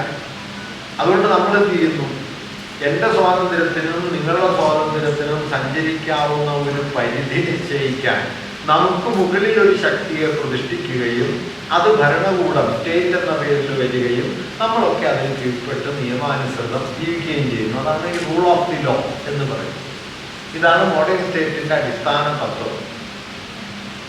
അതുകൊണ്ടാണ് നമ്മൾ നിയമവാഴ്ച എന്നൊക്കെ പറയുന്നത്. ബിൽഗ്രാമി പറഞ്ഞത് ഗാന്ധിയുടെ അടിസ്ഥാന പ്രശ്നം എന്തായിരുന്നു എന്ന് വെച്ചാൽ, ഗാന്ധി പറയുന്നത് മനുഷ്യരിൽ സ്വാർത്ഥത്തിൻ്റെ അംശമുണ്ട്, പക്ഷേ മനുഷ്യരിൽ പരിത്യാഗത്തിൻ്റെ ബലമുണ്ട്. സാക്രിഫിഷ്യൽ പൊട്ടൻഷ്യൽ ഉണ്ട്. മറ്റൊരാൾക്ക് വേണ്ടി സ്വയം ത്യജിക്കാൻ മനുഷ്യന് പറ്റും. അത് ക്രിസ്തു ബുദ്ധനും മാത്രമൊന്നുമല്ല, ഏറ്റവും സാധാരണരായ മനുഷ്യർ. കഴിഞ്ഞ ദിവസം നമ്മൾ മനാഫിനെ കണ്ടു. 71 ദിവസം അയാൾ നിന്നു. ലോകം മുഴുവൻ ഉപേക്ഷിച്ചിട്ടും അയാളോടെ നിന്നു. ഈ നിൽപ്പ് മാനുഷികതയുടെ അടിസ്ഥാന ഗുണമാണ്. കെ ദാമോദരൻ പണ്ട് ധാർമ്മിക മൂല്യങ്ങൾ എന്ന് പറയുന്ന ഒരു പുസ്തകം എഴുതി. ലോകത്ത് മാർക്സിസ്റ്റ് എത്തിക്സ് വികസിക്കുന്നതിനും വളരെ മുമ്പ് 1965 മറ്റാണ് ദാമോദരൻ ആ പുസ്തകം എഴുതുന്നത്. അതിൽ ദാമോദരൻ്റെ ചോദ്യം ഉന്നയിക്കുന്നുണ്ട്. രാത്രി നിങ്ങൾ പുറത്തിറങ്ങി നടക്കുമ്പോൾ അന്നത്തെ നിലയ്ക്ക് പറയാണ്ട് ഒരു പെട്ടിയിൽ 1 ലക്ഷം രൂപയായിട്ട് ഒരാൾ വരുന്നത് കണ്ടാൽ, ഇന്നിപ്പോൾ നമ്മൾ വിട്ടുകളയും 1 ലക്ഷം രൂപ കൊണ്ട് പ്രത്യേകിച്ചൊരു കാര്യമില്ല. 1 ലക്ഷം രൂപയ്ക്ക് വേണ്ടി ഒരാളെ കൊല്ലുന്നതിൽ ഒരു കഥയില്ലാതെന്ന് ആർക്കും അറിയാം. പക്ഷെ അന്ന് ദാമോദരൻ ചോദിക്കുന്നത് 1 ലക്ഷം രൂപയായിട്ട് ഒരാൾ വരുന്നത് കണ്ടാൽ അയാളെ കൊലപ്പെടുത്തി ആ പണം തട്ടിയെടുക്കാമെന്ന് നമ്മൾ കരുതുമോ? കരുതില്ല. 95% ആളുകൾ കരുതില്ല. ദാമോദരൻ ചോദിക്കുന്നത് എന്തുകൊണ്ട്? പോലീസ് പിടിക്കുന്നത് പേടിച്ചിട്ടല്ല, ആരെങ്കിലും കാണുമെന്ന് ഭയന്നിട്ടുമല്ല. അങ്ങനെ ചെയ്യാതിരിക്കുന്ന ആളുകളുണ്ടാവും. പക്ഷെ പോലീസ് പിടിക്കുമെന്ന് ഓർത്തിട്ടോ ആരെങ്കിലും കണ്ടാലോ എന്ന് ഓർത്തിട്ടോ ഒന്നുമല്ലാതെ മറ്റൊരാളോട് അങ്ങനെ ചെയ്തുകൂടാ എന്ന അടിസ്ഥാന ബോധ്യം കൊണ്ട് അങ്ങനെ ചെയ്യാതിരിക്കുന്നവരാണ് ഭൂരിപക്ഷം മനുഷ്യർ. ഈ എത്തിക്കൽ പൊട്ടൻഷ്യൽ മനുഷ്യനിലുണ്ട്. ഈ എത്തിക്കൽ പൊട്ടൻഷ്യൽ മനുഷ്യനുണ്ട്. ഇത് ദാമോദരൻ പറയുന്ന ഒരു പോയിന്റാണ്. ദാമോദരൻ കമ്മ്യൂണിസ്റ്റ് സൊസൈറ്റിയെ വിശദീകരിക്കുന്നത് എങ്ങനെയാണെന്നറിയോ? മനുഷ്യനിൽ നിലീനമായ ധാർമ്മിക ശേഷിയുടെ സമ്പൂർണമായ പ്രകാശനം എല്ലാ മനുഷ്യർക്കും സാധ്യമാകുന്ന സമുദായമാണ് കമ്മ്യൂണിസ്റ്റ് സമുദായം. വർഗ സമുദായം എന്ന് പറയുന്നത് ഈ ധാർമ്മിക ശക്തിയെ ആവിഷ്കരിക്കാൻ പറ്റാത്ത മട്ടിൽ വർഗബന്ധങ്ങൾ അയാളെ മാനുഷികതയിൽ നിന്ന് താഴോട്ട്, ധാർമ്മികതയിൽ നിന്ന് താഴോട്ട് പിടിച്ചു തള്ളുന്നതാണ് വർഗ സമുദായം. അതുകൊണ്ട് വർഗരഹിത സമൂഹം എന്ന് പറയുന്നത് അത്യുന്നതമായ ധാർമ്മിക സമൂഹമാണ്. ഇത് വാസ്തവത്തിൽ കേരളത്തിലെ മാർക്സിസ്റ്റ് ഡിസ്കോഴ്സിൽ ആരും ചർച്ച ചെയ്തിട്ടില്ലാത്ത വളരെ പ്രധാനപ്പെട്ട ഒരു ടെക്സ്റ്റാണ് ധാർമ്മിക മൂല്യങ്ങൾ. ഗാന്ധിയുടെ പ്രശ്നം ഇതായിരുന്നു. ഗാന്ധി പറഞ്ഞത് മനുഷ്യരിൽ സ്വാർത്ഥമുണ്ട്, മനുഷ്യരിൽ പരിത്യാഗശേഷി. ആ പരിത്യാഗശേഷി മഹാന്മാരാണെന്ന് നമ്മൾ വിളിക്കുന്ന നേതാക്കളിൽ മാത്രമല്ല, ഏറ്റവും സാധാരണ മനുഷ്യരിലുണ്ട്. ഗാന്ധി മാനുഷികമായ 2 ഭാവങ്ങളെ പരിത്യാഗത്തോട് ബന്ധപ്പെടുത്തി വിശദീകരിക്കുന്നുണ്ട്. ഒന്ന് സ്നേഹമാണ്, മറ്റൊന്ന് വാത്സല്യം. സ്നേഹത്തിൽ നിങ്ങൾ മറ്റൊരാൾക്ക് വേണ്ടി ഉപേക്ഷിക്കാൻ തയ്യാറാണ്. വാത്സല്യത്തിൽ അമ്മ കുഞ്ഞിന് വേണ്ടി എപ്പോഴും തന്നെ ഉപേക്ഷിക്കും. കുമാരനാശൻ മൈത്രിയെ കുറിച്ച് എഴുതുമ്പോൾ ഈ അമ്മയിൽ നിന്നാണ് തുടങ്ങുന്നത്. അമ്മതൻ നെഞ്ഞു ഞരമ്പിൽ തങ്ങി ചെമ്മേ ചെഞ്ചോരയെ തന്നെ അമ്മിഞ്ഞ തൂ അമൃതാക്കും മൈത്രി എന്നാണ് ആശാൻ മൈത്രിയെ കുറിച്ച് എഴുതുന്നത്. ചോരയെ പാലാക്കും, അത് സ്നേഹമാണ്, അല്ലെങ്കിൽ ചോരയാണ്. അതാണ് മുലപ്പാലായിട്ട് എഴുതുന്നത്. ഗാന്ധി പറയുന്നത് മനുഷ്യരിൽ ഈ 2 ശേഷികളുമുണ്ട്. മനുഷ്യരിൽ സ്വാർത്ഥമുണ്ട്, മനുഷ്യരിൽ പരിത്യാഗശേഷി. അതിൽ ഉന്നതമായ പരിത്യാഗശേഷിയെ മാനുഷികതയുടെ ആധാരമായി കാണാതെ നിഷേധാത്മകമായ സ്വാർത്ഥത്തെ മാനുഷികതയുടെ ആധാരമായി കണ്ട് അതിനു മുകളിൽ കെട്ടിപ്പൊക്കുന്ന ഒരു സമൂഹ സങ്കല്പം അടിസ്ഥാനപരമായി മനുഷ്യവിരുദ്ധം. ഗാന്ധിയുടെ സ്റ്റേറ്റ് ഓഫ് ക്രിറ്റിസിസത്തിന്റെ ഫണ്ടമെന്റൽ പോയിന്റ് ഇതാണ്. അതായത് മനുഷ്യാവസ്ഥയുടെ വിപരീത മൂല്യങ്ങളിലാണ് ആധുനിക ഭരണകൂടങ്ങൾ കെട്ടിപ്പൊക്കപ്പെട്ടിട്ടുള്ളത്, മാനുഷികതയുടെ മുകളിലല്ല. ബിൽഗ്രാം എന്ന് പറയുമ്പോഴാണ് ഗാന്ധി ഇത്രയും വലിയ പദാവലികളിലൊന്നും പറയില്ല കേട്ടോ, ചെറിയ ചെറിയ വാക്യങ്ങൾ. പക്ഷെ ഈ ചെറിയ വാക്യങ്ങൾക്കുള്ളിൽ ഗുരുവിൽ നിങ്ങൾക്കിത് കാണാം. ചെറിയ ചെറിയ വാക്യങ്ങൾ, അതിനുള്ളിൽ വാസ്തവത്തിൽ വളരെ മൗലികമായ ദാർശനിക ആലോചനകൾ സന്നിഹിതമായിട്ടുണ്ട്. അതുകൊണ്ട് ഗാന്ധിയിലും ഗുരുവിലും വാസ്തവത്തിൽ മനുഷ്യരെ ഏകാത്മക വ്യക്തികളാക്കുന്ന, അവരവരിൽ തന്നെ പൂർണ്ണരാണ് എന്ന് തെറ്റിദ്ധരിപ്പിക്കുന്ന, പാരസ്പര്യത്തെ നിഷേധിക്കുന്ന, സാമൂഹികതയെ ലംഘിക്കുന്ന വ്യക്തിവാദത്തോടും അതുപോലെ തന്നെയുള്ള സ്വാർത്ഥത്തോടും ഒക്കെയുള്ള ഒരു വലിയ ഇടഞ്ഞു നിൽപ്പുണ്ട്. ആ ഇടഞ്ഞു നിൽപ്പ് സാമൂഹികതയെ മറ്റൊരു നിലയിൽ തങ്ങളുടെ ജീവിതബോധത്തിലേക്ക് കൊണ്ടുവരാൻ മനുഷ്യരോട് ആവശ്യപ്പെടുന്ന ഒന്നാണ്. ഇപ്പൊ ഗുരു ദൈവമായിട്ട് കണ്ടത് എന്തിനെയാണ്? ഗുരു ദൈവമായി കണ്ടത് അപരോന്മുഖതയാണ്. അവസാനം എത്തുമ്പോൾ ഗുരുവിന്റെ ദൈവഭാവനയുടെ ഹൃദയം എന്തായിത്തീരുന്നു വെച്ചാൽ അപരം. ആത്മവും ബ്രഹ്മവും തമ്മിലുള്ള ഏകീഭാവത്തിന് പകരം ആത്മവും അപരവും തമ്മിലുള്ള ഏകീഭാവം, ഞാനും പ്രപഞ്ച ചൈതന്യവും തമ്മിലുള്ള ഐക്യം എന്നതിന് പകരം ഞാനും അപ്പുറം ഇരിക്കുന്നവനും തമ്മിലുള്ള ഏകീഭാവം ഉള്ളൊരു കവിതയാക്കി. അടുത്തു നിൽപ്പോരനുജന നോക്കാൻ അക്ഷികളില്ലാത്തവർക്ക് അരൂപൻ ഈശ്വരൻ അദൃശ്യനായാൽ അതിലെന്ത് ആശ്ചര്യം എന്നാണ്. ഇത് ഗുരുകൊണ്ടുവന്ന ആശയാണ്. അവിടെ അധ്യാത്മം എന്നത് സാമൂഹികമായിട്ട്, സാമൂഹികം എന്നത് അധ്യാത്മം. അപ്പൊ ഈ അധ്യാത്മത്തെ എടുത്ത് നിങ്ങൾ അധ്യാത്മത്തിന്റെ പഴയ താവഴി കൊണ്ട് നിർത്തിയിട്ട് മറ്റേ വഴിയിലാണ് ഇയാൾ എന്ന് പറയുന്നത്, ശങ്കരാചാര്യരുടെ തുടർച്ചയാണ് നാരായണ ഗുരു എന്ന് പറയുന്നത് പോലുള്ള അസംബന്ധമാണ്. അത് പറയാൻ പാടില്ലാത്തതാണ്. നിർഭാഗ്യവശാൽ അത് നമ്മൾ പറയും. ഗുരുവിന്റെ അധ്യാത്മം എന്ന് പറയുന്നത് സാമൂഹികമാകാൻ ഒരു പ്രയാസവും ഇല്ലാത്തതാണ്. അതുകൊണ്ടാണ് അയ്യപ്പ മാഷ് നിരീശ്വരത പ്രചരിപ്പിക്കുകയും ജാതി, ഒരു ജാതി ഒരു മതം ഒരു ദൈവം എന്ന് ഗുരു എഴുതിയപ്പോ ജാതി വേണ്ട, മതം വേണ്ട, ദൈവം വേണ്ട മനുഷ്യന് എന്ന മുദ്രാവാക്യം ഉണ്ടാക്കുകയും ഇത് ഗുരുവിനെ കാണിക്കുകയും ഇങ്ങനെ ആയാലോ എന്ന് ചോദിച്ച സമയത്ത് ഇങ്ങനെ ആയാലും മതി എന്ന് ഗുരു സമ്മതിക്കുകയും ചെയ്തു. ഗുരുവിൻ്റെ അടുത്ത് ശിഷ്യന്മാർ വരുന്നുണ്ട്, ഈ അയ്യപ്പ മാഷ് ദൈവമില്ല ദൈവമില്ല എന്ന് നാടൻപാടും പ്രചരിപ്പിച്ച് നടക്കുന്നുണ്ട്, സ്വാമി പറഞ്ഞത് വിലക്കണം എന്ന് പറഞ്ഞു. അപ്പൊ ഗുരു പറഞ്ഞു, അയ്യപ്പൻ ദൈവമില്ല എന്ന് പറഞ്ഞാലും അയ്യപ്പന്റെ പ്രവൃത്തി ഇത് വേണ്ടത്ര ദൈവമുണ്ട്. ഗുരു ദൈവദശകം എഴുതി, അയ്യപ്പ മാഷ് സയൻസ് ദശകം എഴുതി. ഏതാണ്ട് ബദല. അപ്പൊ സയൻസ് ദശകം അയ്യപ്പ മാഷ് എഴുതിയിരുന്നത് ശിഷ്യന്മാർ പോയി ഗുരുവിനോട് പറഞ്ഞു. അപ്പൊ ഗുരു പറഞ്ഞു, ഇനി ദൈവദശകം ആലോചിച്ചതിന് ശേഷം പിന്നാലെ സയൻസ് ദശകവും കൂടി ആലോചിച്ചു. നിസാർ മാഷ് പറയും, ആരെയും തൻ്റെ പ്രതിദ്വന്ദിയാക്കാൻ ഗുരു അനുവദിച്ചിട്ടില്ല. ഒരു ബൈനറി ഓപ്പോസിറ്റ്, ആ ബൈനറി ഓപ്പോസിഷനെ റദ്ദാക്കലാണ് ഗുരുവിൻ്റെ സ്ട്രാറ്റജി. ഇത് വളരെ പ്രധാനപ്പെട്ട ഒരു പൊസിഷനാണ്. കമ്മ്യൂണിസ്റ്റ് സമുദായത്തെ കുറിച്ച് മാർക്സ് പറയുന്നത് അത് തൊഴിലാളി വർഗത്തിന്റെ മോചനം മാത്രമല്ല, മുതലാളിയുടെ മോചനമാണ്. അപമാനീകരിക്കപ്പെട്ട മാനുഷികത തൊഴിലാളിക്ക് മാത്രമല്ല, മുതലാളിക്കാണ്. ആ അപമാനീകരിക്കപ്പെട്ട മാനവികതയിൽ നിന്നുള്ള സമ്പൂർണമായ വിടുതിയാണ്, വിച്ഛേദമാണ് തൊഴിലാളികളുടെ വിപ്ലവം. അത് തൊഴിലാളിയെ മനുഷ്യനാക്കും, അപമാനീകരിക്കപ്പെട്ട മുതലാളിയെ മനുഷ്യനാക്കും. അപ്പൊ ഈ ഒരു ലക്ഷ്യം ഞാൻ പറഞ്ഞത് എന്താ വെച്ചാൽ, അങ്ങനെ ഒരു വിപുലമായ പൊളിറ്റിക്കൽ ഡൈനാമിക്സിൽ നമുക്ക് ഗാന്ധിയും ഗുരുവിനെയും ഒക്കെ കാണാനായിട്ട് കഴിയും. അങ്ങനെ കാണുന്ന സമയത്ത് ഞാൻ നേരത്തെ പറഞ്ഞതുപോലെ നമ്മുടെ എന്താ പറയുക, നമ്മുടെ ബോധ്യങ്ങളുടെ കൃത്യമായ അതിർവരമ്പുകൾക്ക് അകത്ത് ലോകം നിൽക്കുന്നില്ലെന്നും ഈ പറയുന്ന ഞാൻ ഈ നേരത്തെ പറഞ്ഞ വ്യത്യസ്തതകളുടെ നാനാപ്രകാരങ്ങൾക്കുള്ളിലാണ് നമുക്ക് നമ്മളെ തന്നെ കണ്ടെത്താൻ. ഞാനിത് വ്യത്യസ്തതകൾ വേണ്ടാന്ന് പറയല്ല, ആ വ്യത്യസ്തതയ്ക്കുള്ളിൽ തന്നെ നമുക്ക് എന്താ പറയുക, ഒരു സാഹോദര്യ ഭാവനയെ കൂടുതൽ ബലപ്പെടുത്താൻ കഴിയും എന്നാണ്. അതുകൊണ്ട് വ്യത്യസ്തത ഉണ്ടെങ്കിൽ മാത്രമേ അതിനകത്ത് സാഹോദര്യത്തെ ഉറപ്പിക്കാൻ പറ്റൂ. അപ്പം അതിനുള്ളൊരു വലിയ പ്രേരണ കൂടിയാണ് വാസ്തവത്തിൽ സാഹിത്യ വായന. ഞാനിത് ഇത്രയും പറഞ്ഞതെന്താണെന്ന് വെച്ചാൽ, സാഹിത്യം ഒരു കാര്യമില്ലാത്ത കാര്യമാണ് എന്ന് പൊതുവെ പണ്ഡിതന്മാരെല്ലാം തീർപ്പാക്കിയ ഒരു കാലത്താണ് നമ്മൾ ജീവിക്കുന്നത് എന്നതുകൊണ്ട് ഞാനതിനെക്കുറിച്ച് ഇത്രയും കാര്യങ്ങൾ പറഞ്ഞു എന്നുള്ളൂ. എന്തായാലും തുടക്കത്തിൽ പറഞ്ഞതുപോലെ വളരെ സന്തോഷകരമായ ഒരു സന്ദർഭമാണ്.